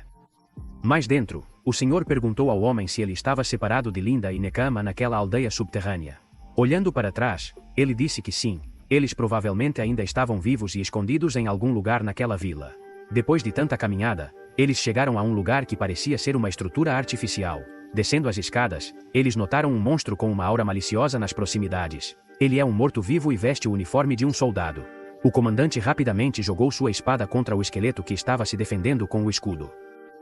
Ele disse com surpresa que a velocidade do esqueleto era muito rápida e era apenas uma pilha de ossos. O espírito apareceu novamente e disse que essa agilidade era natural para eles, pois eles tinham uma melhor capacidade de combate do que os soldados comuns. Depois de se defender, o esqueleto olha para eles com uma aura assassina. O protagonista fica com medo e se pergunta se o esqueleto está olhando para ele. Em um instante, o esqueleto pulou e o comandante gritou para proteger o senhor. Esqueletos correram para o senhor. Mas alguém se apresentou para protegê-lo dos mortos-vivos. 2 soldados o defenderam. Um segura um escudo para bloquear o ataque do esqueleto, e o outro está pronto para atacar rapidamente com uma espada de prata. Os 3 soldados puxam suas espadas e atacam o esqueleto ao mesmo tempo, e a coisa azul sai de dentro. Depois de ser atingido pela espada de prata, os mortos-vivos começaram a queimar completamente, e a chama azul o engoliu até os ossos. Literalmente, o protagonista observa tudo isso dizendo que é uma maneira bastante dramática de morrer. Ele perguntou a Rondo se este lugar era realmente algum tipo de laboratório experimental. De repente, o espírito explica que alguns alquimistas experimentais são perigosos e imorais, e muitos deles usam. Os desconhecidos morais estabelecem sua própria base, suando, e o protagonista pergunta se eles coexistem com todos os monstros da masmorra. Enquanto isso, o homem encontrou uma passagem secreta em uma estante de livros estilo Harry Potter. Depois de encontrar a passagem, o homem loiro disse a eles para ver o que havia dentro. Atravessando a passagem, eles finalmente viram vários mortos-vivos, cheios de aura maliciosa, olhando para eles. O protagonista ficou horrorizado e disse que estavam bem preparados para isso, ordenando aos soldados que se dirigissem para não. Morto, ficando atrás de todos, apenas assistindo à batalha sem dizer uma palavra. Rondo facilmente derrubou um dos esqueletos, assim como o comandante, que nem sequer suou ao derrotá-los. Vendo tudo isso, o protagonista fica entusiasmado com seu esquadrão. Ele diz que o trabalho que eles fizeram é incrível, ele os felicita pela batalha e então a busca continua com todos caminhando pela passagem. No entanto, algo chama a atenção de Lan e o deixa sem palavras. Vendo uma enorme aldeia com uma lua vermelha no céu, ele disse que não podia acreditar. O manual tem uma lua subterrânea que parece estar em outro mundo ao lado dele, e o homem anterior disse ao Senhor que este é o lugar que ele mencionou anteriormente, uma aldeia completa com várias casas, um rio e alguns avanços tecnológicos. A julgar pela arquitetura do local, um dos mortos-vivos estava procurando por alguma coisa na rua. Ele andava normalmente quando alguém o observava pela janela. Nekama se esconde atrás da parede e diz que não sabe por que o monstro o seguiu até este lugar, sua filha linda. Ele segura uma adaga e responde que a causa é que seu pai esmagou o joelho do monstro com uma pedra. Então o esqueleto notou algo. Com os escudos, os médicos dizem que foram encontrados. Ele disse que iria descer para distrair o monstro e que sua filha teria que aproveitar a oportunidade para fugir, mas a menina disse que foi ela quem o trouxe para esta masmorra. Assumir a responsabilidade, acrescentou, se combinarem suas forças. Eles podem lidar com monstros, e o pai deles não deve ser fraco. Seu pai concordou com ela, dizendo que eles tinham que lutar juntos para sair deste lugar. Ela acrescentou que, enquanto o bloqueava, ela deveria usar sua adaga de prata para acabar com o monstro. Eles saíram do esconderijo com muito cuidado. Então, quando ambos estão cercados por vários esqueletos, o homem vê o monstro. A rapariga ficou assustada e disse que os mortos-vivos estavam acima deles. Enquanto isso, em outra parte da vila subterrânea, Lan pergunta a Rondo se ele atirou uma flecha no céu. Como uma bengala, quem chegará primeiro? Rondo responde que talvez quem esteja mais próximo da reflexão, e o protagonista concorda que quem está mais próximo chegará primeiro. Ele então diz a Rondo para continuar, e ele obedece, enquanto o soldado no fundo se prepara para voltar para o pai, e a filha do esqueleto tenta atingir o homem. Ele se protege com um escudo, suando em uma situação estressante. No fundo, a garota grita com o esqueleto para que ele fique longe de seu pai, e ela atinge o morto-vivo com sua adaga de prata, mas ela ainda está lá. Muitas pessoas ao redor ficaram irritadas, e o homem disse que esses monstros nunca acabarão. Enquanto isso, Linda se lembra de Deus e se pergunta se é possível que ele aprenda a ler e escrever bem, mesmo que ela não esteja com ele. De repente, várias flechas ardentes apareceram no céu, e ambos olharam para trás com surpresa. O esqueleto também olhou para o céu, e o pai e a filha apenas observaram o esqueleto caminhando para a luz. Esperando por eles eram soldados aliviados. Park disse que o esqueleto chegou primeiro, como esperado. Venha e deixe seus cavaleiros lidar com os mortos-vivos. À medida que a batalha se intensifica, Linda e seu pai apenas observam. Eles perceberam que o Senhor estava com seus cavaleiros e choraram de emoção. Ela disse que Deus veio salvá-los. A batalha entre os soldados e os esqueletos é feroz. Um morto-vivo atingiu um soldado com o punho de uma espada. Deus disse que havia muitos deles na área e disse a Rondo para segui-lo porque eles iriam se juntar à batalha. Rondo diz a seus senhores para não se juntar à batalha, o que irrita Parker. O Lorde emitiu uma aura verde que de repente desapareceu, o que fez Rondo olhar para trás com surpresa para ver que o Lorde havia sido teletransportado e se perguntar como ele chegou lá. No fundo, ele grita para ela parar, mas ela admira seu cavaleiro e diz a ela que ele ordena que ela lute se ela quer sobreviver. No entanto, ele também derrotou todos os esqueletos em seu caminho com facilidade. Um esqueleto apareceu de repente do nada e concentrou seus esforços em atacar o monstro, atingindo-o diretamente com sua espada de prata. Então o espírito aparece ao lado do garoto e diz que ele está usando uma habilidade que ele está tentando esconder. Desesperado, irritado, o garoto se pergunta qual é o sentido de se preocupar com isso, quando a vida de todos está em perigo e treinar novos soldados de elite não é fácil. Quando eles discutiram, o esqueleto parecia estar pronto. Em vingança, ele dá um soco forte nas costas do protagonista. E meditando, ele se teletransportou atrás do monstro e deu um golpe fatal aos mortos-vivos que não esperavam a habilidade do herói. Depois de terminar com o monstro, Han diz que ele foi ferido pelo fantasma e diz a ele para não chamá-lo durante a batalha. Irritado, ele bate em outro monstro e pergunta o que ele pensa de bater em outro monstro como guarda-costas do imperador. Ele diz que é inútil na batalha. Vendo tudo isso, o comandante se pergunta se este é realmente o seu mestre. Ele pergunta a si mesmo quando ele se tornou tão forte, e então Rondo pergunta se ele é. Aquele que luta é verdadeiramente o Senhor, e o homem responde que sim. Depois de ouvir a resposta, o comandante simplesmente sorriu e levantou sua espada, anunciando que todos deveriam aguentar porque Deus estava lutando ao lado deles. Naquele momento, todos os soldados gritaram a coragem de responder ao Senhor e carregaram os monstros para derrotá-los um por um na batalha. Muito cansado, Lan disse que eles parecem estar perto do fim deste conflito. Rondo, preocupado, se aproximou dele e perguntou se seu dono estava bem. Ele respondeu que sim, mas o homem percebeu. Um ferimento em um lado do corpo indica que tudo é culpa dele, mas Park tenta acalmar a situação, dizendo a ele para não se preocupar e que é normal ser ferido em uma batalha, aparecendo em forma humana. O fantasma disse que nunca imaginou estar num lugar assim. Surpreendido, os personagens principais simplesmente observam em silêncio. Então, eles notam algo no céu. A mulher disse que eles tinham que deixar o lugar imediatamente porque não tinham força para combater a criatura, deixando o homem loiro confuso sobre o que ele estava falando. Ele então explica que ele é um cavaleiro morto-vivo. Um dos subordinados de um antigo dragão. Eles se transformaram em espíritos malignos e vagam pelas masmorras, gritando para o protagonista ir embora. Algo atingiu o chão com uma força enorme. Quando Rondo chamou seu mestre à distância, uma aura negra encheu o ar. Lan também é chamado. Perguntando a Rondo se ele pode ouvi-lo sussurrar em seu ouvido, a mulher diz a ele para parar de gritar e observar mais de perto, avisando-o que os cavaleiros mortos-vivos começaram a governar a área e que ele precisa fugir. Mesmo se estivesse apenas assustado, ele pensaria em seus companheiros de armas, morrendo um por um. Ele então questionou se ela estava pedindo-lhe para abandonar seus subordinados, dizendo que ele não tomaria tal decisão. A mulher irritada pergunta se ela quer jogar tudo no mar e morrer neste lugar, e diz a ela para pensar em seu futuro. Ele não respondeu, apenas perguntou. Ele está realmente a falar do seu futuro. Segure a espada e anuncie que seu futuro está aqui. Agora, em resposta, o espírito ainda está em seus pensamentos. O protagonista sabe que ele não pode usar suas habilidades de distorção porque ele não pode ver nada, e se ele for atacado neste momento, ele está acabado. De repente, a mulher grita reflexivamente que há algo na lã e, empunhando uma espada, consegue resistir ao golpe dessa criatura escura e maligna à distância. Seus soldados observam tudo o que acontece, embora ele seja capaz de se defender. Ataque! O monstro é tão poderoso que ele acaba quebrando a espada de Park frustrado, e Park está em apuros, e isso é o cavaleiro mortos-vivos que o espírito avisou.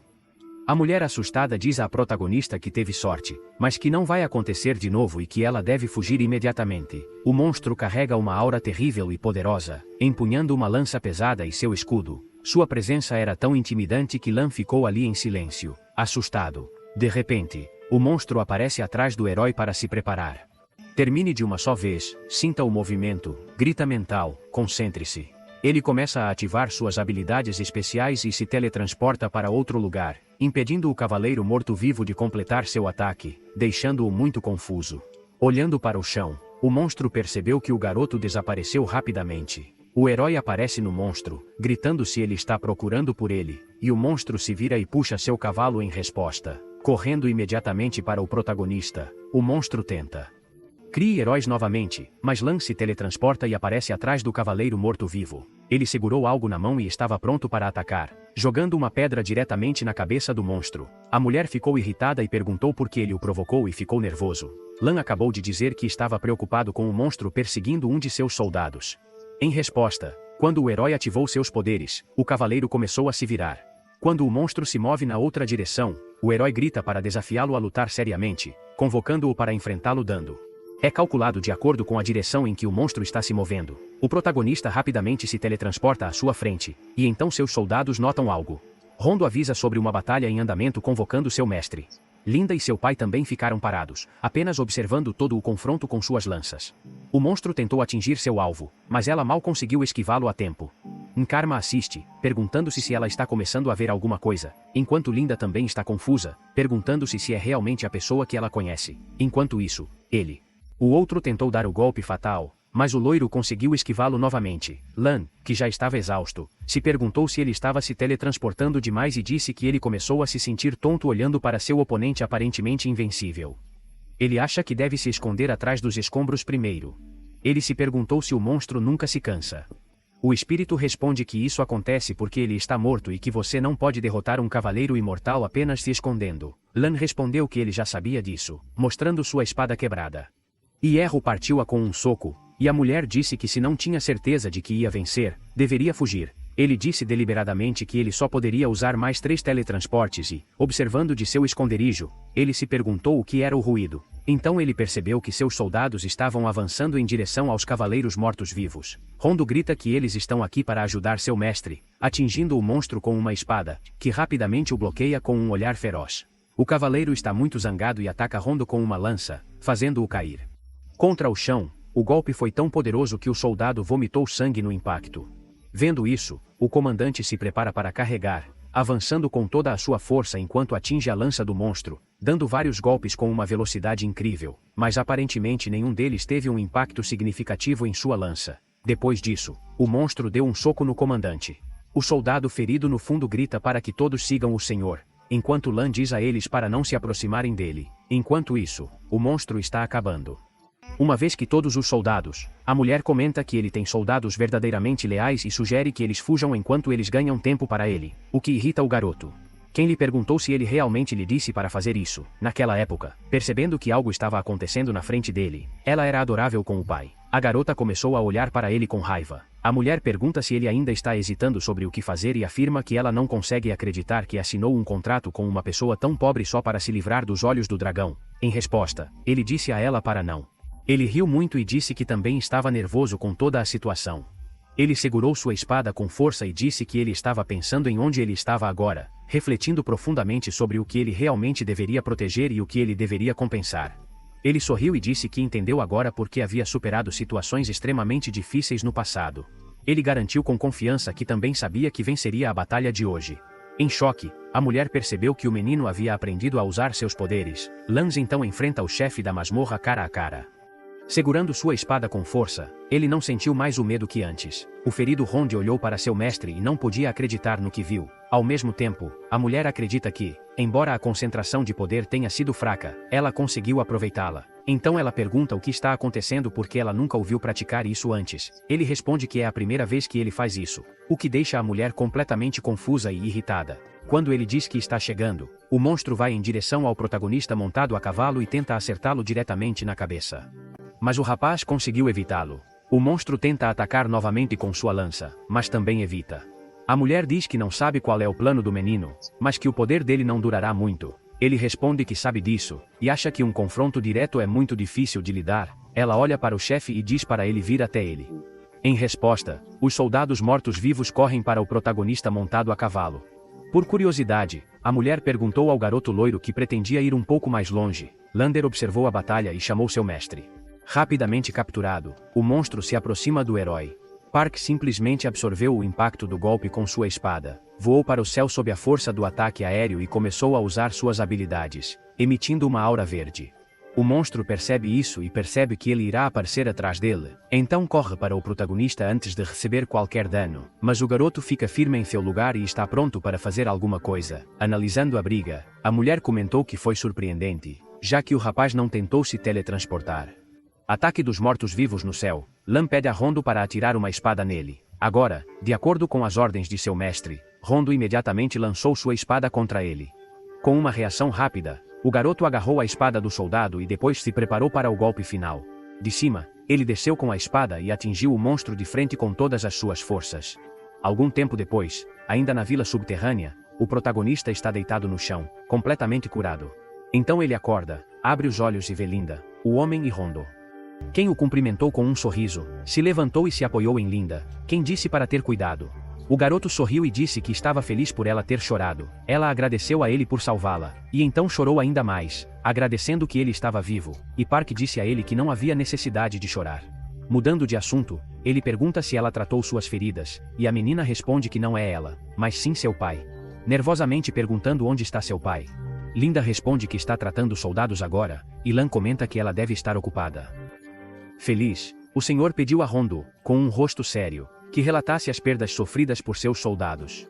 Rondo disse que 15 soldados ficaram gravemente feridos e 37 levemente feridos.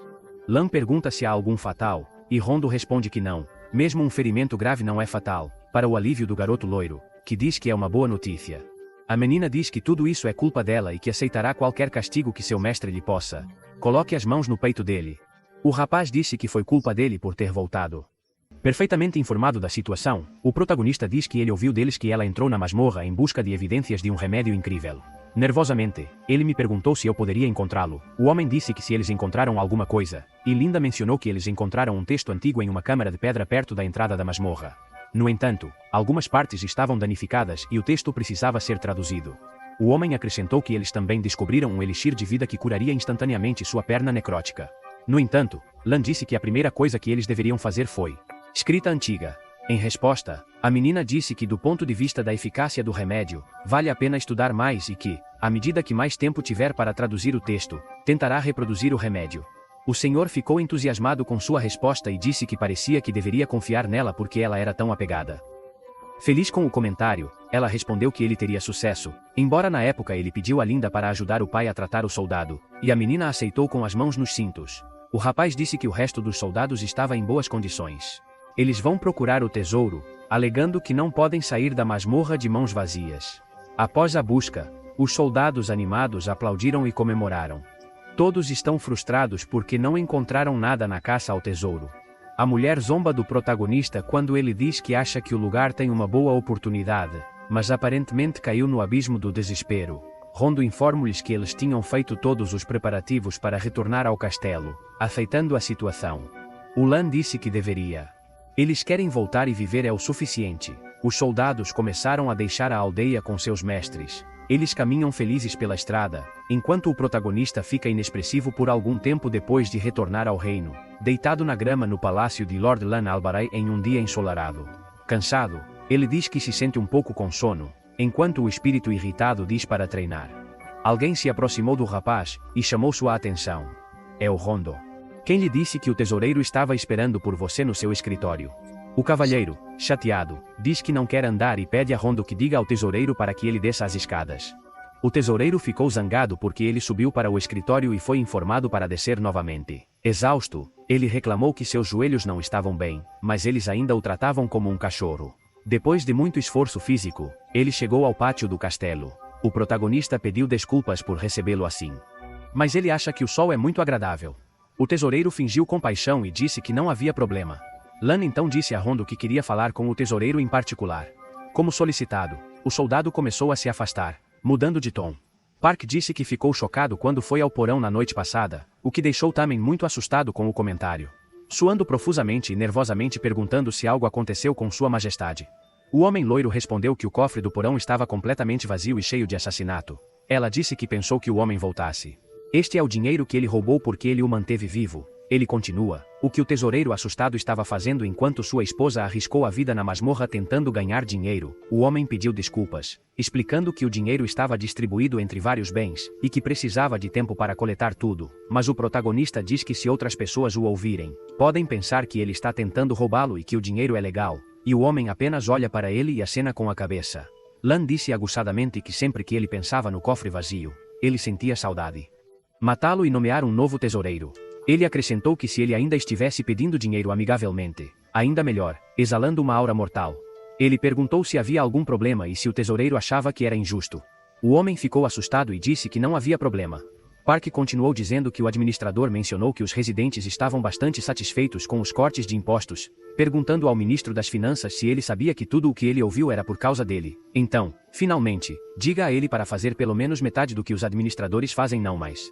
Ele também respondeu dizendo que era injusto, perguntando se ele realmente acreditava que o administrador era inocente e que ele era o único corrupto. Ele então pergunta como ele roubou o dinheiro sem a ajuda do administrador e quebra qualquer expectativa alegando que o chefe da aldeia tem uma relação mais próxima com os Nox do que com ele. O cavalheiro disse que já sabia porque o administrador confessou tudo ontem à noite, dizendo que o Nus confessou ter feito muitas coisas ruins ao longo dos anos, e revelou todo o valor que levou do tesoureiro e prometeu devolver. Eles têm tudo. Se for esse o caso, o tesoureiro pode desistir e o homem apenas obedece enquanto ele se afasta. O tesoureiro ficou com raiva e sussurrou que ele nunca pensou que não era uma velha raposa. Ele vai mudar tão depressa. Cheio de raiva, promete ver até onde pode chegar, mas não é o caso. E quando o velho rei morre, o país logo cairá no caos. Enquanto eles tentaram decidir sobre o próximo candidato ao trono, ele se perguntou se o jovem senhor seria realmente capaz de defender sua posição no caos do reino em seu escritório depois de algum tempo. Senhor. Com Linda, ele diz à garota que não entende parte do texto. Ela se aproximou dele, ficou muito perto e perguntou de que parte ele estava falando. Nervoso, ele acha que ela cheira a flores.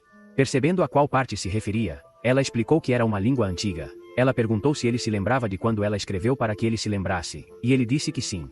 Sorrindo e dizendo que graças a ela, sua leitura e escrita melhoraram significativamente, Linda disse que ficou aliviada ao ouvir a notícia. Então, o rapaz disse que queria dar algo para ela como sinal de agradecimento. Base, e perguntou se ela queria alguma coisa. A menina disse que queria pedir alguma coisa. Ele explicou que ele tinha dificuldade em decifrar os textos antigos que eles encontraram na última masmorra, e não poderia resolvê-los simplesmente gastando mais tempo. Ele se candidatou a um especialista em línguas antigas, dizendo que seu pai tinha experiência, mas eles precisavam de alguém melhor. Ele mencionou a existência de tal homem em sua terra e pediu ao seu mestre que o chamasse, o que o deixou confuso. Perguntou curiosamente: onde esta pessoa está agora, envergonhado? A menina disse que o especialista foi preso por fraude. Ele explicou que, de acordo com seu pai, embora ele fosse um mentiroso, seu conhecimento das línguas antigas era incomparável. Ele acrescentou que já foi um estudioso que estudou no Palácio Real. O rapaz perguntou curiosamente o nome dele. A garota responde que ele é conhecido como Kane o alquimista, e então vemos Kane carregando algum material enquanto um guarda grita para ele parar de ser preguiçoso. Ele arrasta um pedaço de madeira e tenta movê-lo. Um homem bateu nas costas com uma lança de madeira e disse: foi uma vingança do ontem, o que irritou Kane, que se aproximou do homem, agarrou todo o rosto com uma mão, e o jogou no chão com força, deixando-o inconsciente com o impacto. Irritado, Kane disse que o homem não estava pronto para matá-lo, então ele não deveria desafiá-lo.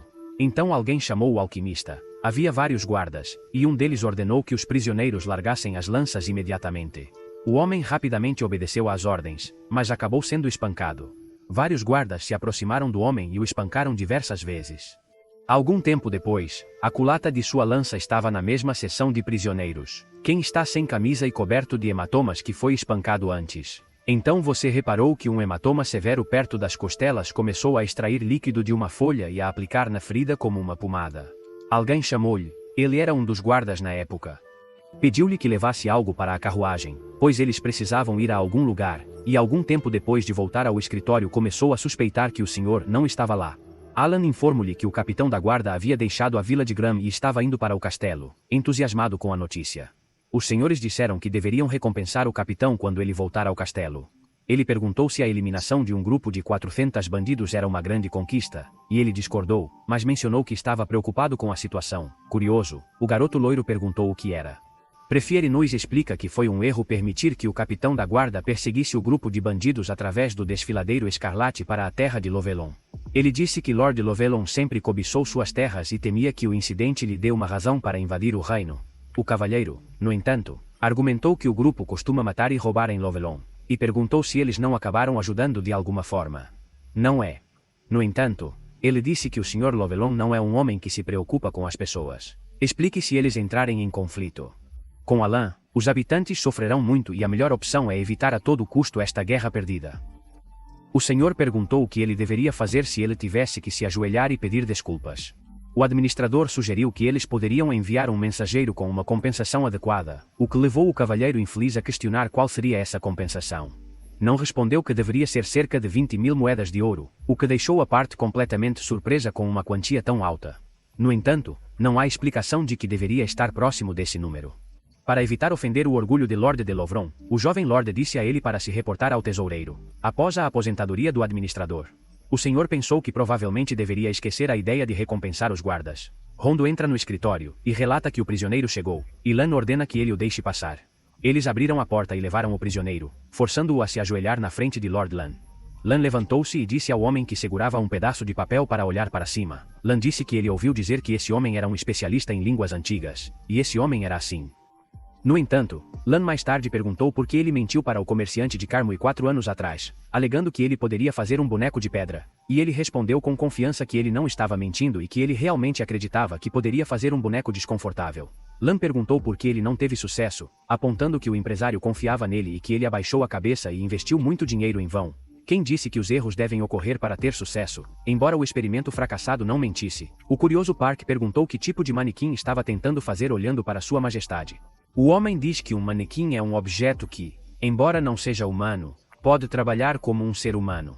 Golems não dormem nem comem, o que significa que podem trabalhar sem parar, defender castelos e lutar contra monstros. Se fossem criados, poderiam mudar o mundo e deixar o personagem principal chocado. O cavalheiro achou que isso soava como um robô Lan, e perguntou se eu poderia fazer isso com magia. Para corrigir, quem disse que não é magia, mas alquimia? Pode ser transformada em outra coisa, e sua pesquisa se concentra na alquimia que torna essa transformação possível.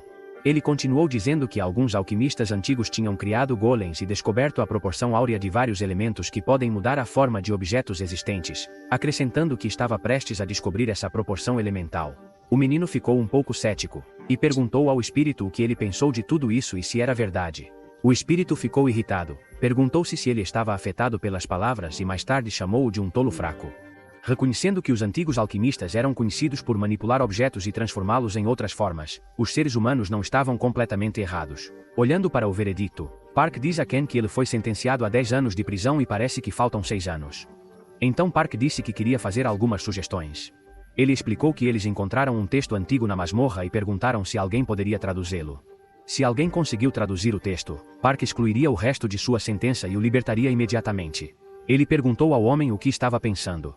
Quem aceitou esta oferta com a cabeça abaixada? Patty diz que é uma boa resposta e ordena Rondo para tirar suas correntes e levá-lo com Nekama para a casa de Linda depois de um tempo. Quem come pão lá? Nekama diz-lhe algo desconfortável para deixá-lo confortável, enquanto a Renda pergunta se foi Nekama que o recomendou ao senhor, que Nekama confirma e então pergunta como Nekama sabia dele. Nekarma explicou que isso foi há muito tempo e que um amigo que trabalhava no palácio conseguiu sua ajuda para traduzir. Num arquivo médico antigo, quem disse que se lembra disso, ele acrescentou que usava todo o seu tempo livre para ajudá-los, mas eles tiveram a descarada de pedir-lhe para reduzir o preço pela metade. Ele mencionou que não a traduziu perfeitamente. É por isso que o livro se torna um personagem inútil, e ele termina dizendo que Nikamo deveria dizer a essas pessoas o que acontece quando eles roubam estudantes pobres como ele. Nikamo, chocado, informa que o amigo havia falecido, criando um silêncio perturbador na sala, segurando uma maçã na mão. Ele pediu desculpas e disse que era uma pena. Nkarma também pediu desculpas por um estudante tão talentoso como ele acabar na prisão. No entanto, quem lhe disse para não se preocupar, e agora ele deveria terminar a obra que seu mestre lhe ordenou e se tornar um homem livre. Ele pediu o texto que eles queriam que eu traduzisse, e Linda correu imediatamente. Quem estava analisando o livro quando o Nekarma perguntou se ele poderia traduzir, quem explicaria que a linguagem foi brevemente usada na antiga região de Deblatka, e pensou que poderia determinar que tipo de remédio o experimento produziu. O médico disse que, na verdade, estavam à procura de uma poção com os olhos fechados, explicando que o texto estava fortemente danificado e, portanto, o uso apenas desse material não seria fácil de produzir um remédio. Mas Linda implora que ele traduzisse, gritando que ela e seu pai precisam desesperadamente de remédios. Kane sentiu-se sonolento depois de encher seu estômago e começou a rir, deixando todos congelados no lugar. Mais tarde, na mesma casa, o jovem oferece-se para compartilhar seu quarto temporariamente, e Kane mudou o quarto. A camisa pergunta se o jovem faz parte da família, observando que eles não se parecem muito. O jovem explicou que foi abandonado e recebido pela própria família. Quando se deitou, ele comentou que eram pessoas boas. Irritado, ele pediu a alguém para sair de sua cama, mas o prisioneiro recusou, dizendo que ele estava dormindo no chão há anos e só pediu que ele cruzasse os braços esta noite. O jovem disse que, como um estudioso, ele era bastante rude e não daria a melhor primeira impressão. Sorriu. Quem responde que o jovem também é rude e estudar medicina sob o nariz de um curandeiro frustrado. O jovem se apresenta como eu guerreiro, e diz quem sai quando ele ainda tem a chance de se virar. Quem lhe pergunta se Deus prefere estudar alquimia porque não tem para onde tirar sarro dele. Josh pergunta se alguém lhe ensinará a arte do golpe de Ken, o golpe com os olhos fechados. Quem responde filosoficamente: a verdade de hoje pode se tornar a mentira de amanhã, e a mentira desta manhã pode se tornar a verdade.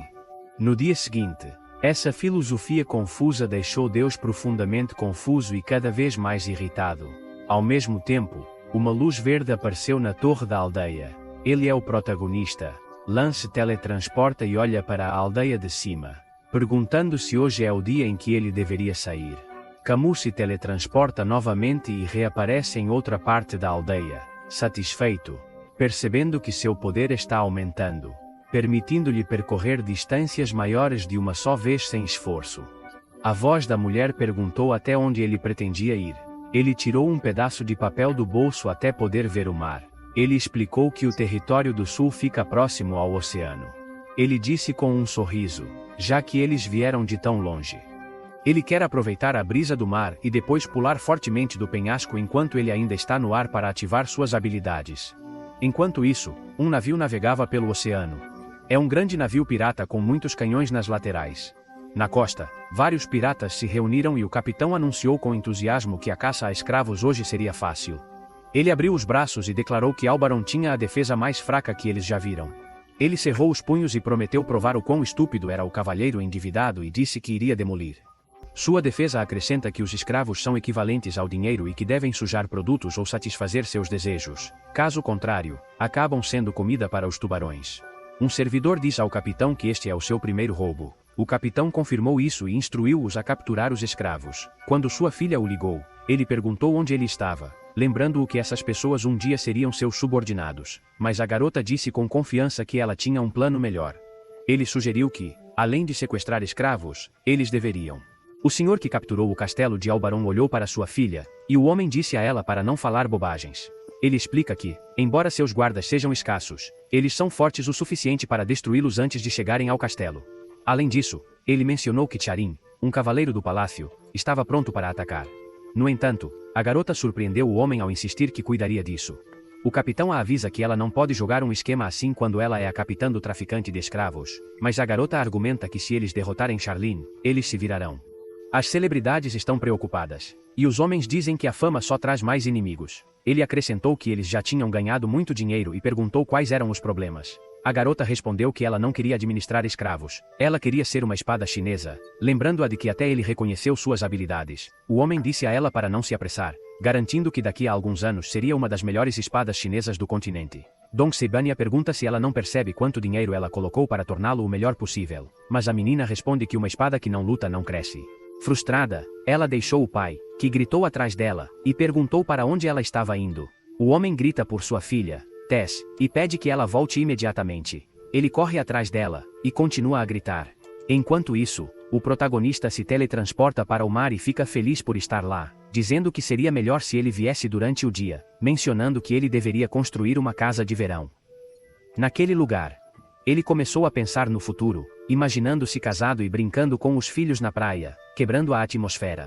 A mulher disse que tinha pequenos sonhos e deveria ter ambições maiores, mas o garoto discutiu e perguntou se ela sabia quão grande era. Que ambição é casar e começar uma família nojenta? A mulher disse-lhe para lembrá-lo com a cabeça, desde que ele seja um cavalheiro. É sempre o alvo da ambição de alguém.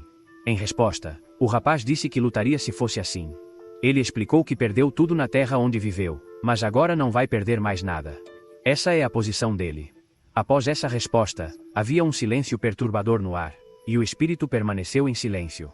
Mudando de assunto, Lan sugeriu que a garota voltasse ao castelo e descansasse um pouco. No entanto, o protagonista nota chamas à distância, comentando que a aldeia parece estar em chamas, comentou a menina. Tenho certeza que eles só vão tirar água do mar para apagar o incêndio. O menino ficou com raiva e perguntou o que havia de errado com ele, agindo tão indiferente.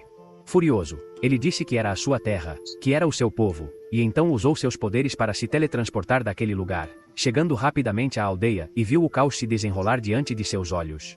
Um dos piratas diz à sua tripulação para levar todo o tesouro, e então um dos piratas pega uma garota enquanto sua mãe amarrada implora para não levar sua filha. A garota chorou por seus pais ao mesmo tempo.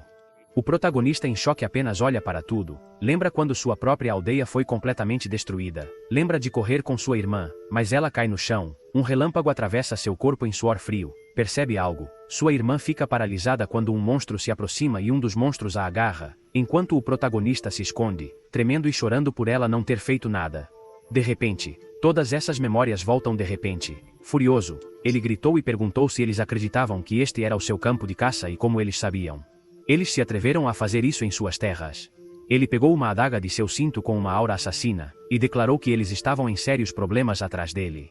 Um dos piratas pergunta ao garoto se ele também quer ser escravo, mas o garoto se teletransporta instantaneamente e imediatamente mata o pirata, deixando os outros piratas assustados. Eles gritaram para agarrar o menino e um deles o agarrou por trás, alegando que o tinham agarrado, dizendo que iriam quebrar as costas dele, mas logo perceberam que algo estranho estava acontecendo. O menino usou seu poder para se teletransportar novamente e levou o pirata para outro lugar. O pirata aterrorizado liberta seus prisioneiros e depois olha para o protagonista, que exala uma aura mortal. Enquanto isso, na aldeia em chamas, outro pirata pergunta para onde o garoto foi. De repente, ele apareceu atrás dele com uma foice e disse que tinha acabado de ouvir do ferreiro. Ele quer eliminar toda a gente aqui. Ele não hesitou em destruir todos no caminho com 2 foices. No entanto, um pirata se aproximou por trás e bateu nas costas, dizendo para ele morrer enquanto carregava. Irritado novamente, Lan olhou para trás e depois do ataque se virou para dar aos 2 piratas um golpe fatal de uma só vez. Eles caíram no chão sem vida. A garota aparece e lhe diz que ele ainda está faltando muito, pois ele deixou uma abertura, e o menino pergunta por que ele não reparou, mas o espírito responde que pelo menos ele se livra de todas as pessoas da área. Após a batalha, ele correu em direção aos civis amarrados, e um deles veio desamarrá-lo e agradeceu. Todos os civis expressaram gratidão pelo resgate. O garoto então perguntou se eles sabiam quem eram os invasores. Um responde que eles são traficantes de escravos que trabalham para Crumb, e o outro diz que eles levaram Sue. A família reagiu anunciando que iriam resgatar todos e disse-lhes para se concentrarem no combate ao fogo. Teleporte-se rapidamente, chocando todos, chegando à costa, onde os piratas estão carregando seus futuros escravos. Um pirata lhe disse para entrar rapidamente no navio. Enquanto isso, o capitão do navio suspira e diz que espera que sua filha não tenha realmente ido ao castelo para enfrentar Charan. Lembre-se do que sua filha disse sobre querer ser espadachim. Ele começou a chorar, chamando-a de filha ingrata. Um dos homens disse ao capitão: "Olha, à distância, uma sombra está se aproximando do barco da Esperança." O homem perguntou se sua filha Taishi estava correndo. Ela estava muito animada e gritou para recebê-la de volta. Haverá muitas oportunidades no futuro. No entanto, quando ele vê o homem mascarado, ele percebe que ela não é sua filha e pergunta quem ela é. Em resposta, o protagonista admite que é Crump, um morcego humano, um traficante de escravos que atravessa o continente e ataca cidades costeiras. Um dos piratas desenhou sua espada, avançou e ordenou que o homem aparecesse. Agora, mas num instante, a loira passou, acabando com todos no seu caminho, deixando Clamensoft. A julgar pelo que acabou de acontecer, Lan disse que parece que 40 moradores foram sacrificados. Nervoso: "Boa pergunta. Onde estão os teus homens?" O protagonista responde que eles estão mortos, desenha suas armas e segue em frente, o que o capitão diz que é impossível. Então Lan estava pronto para lutar e bateu diretamente no rosto do pirata com a foice.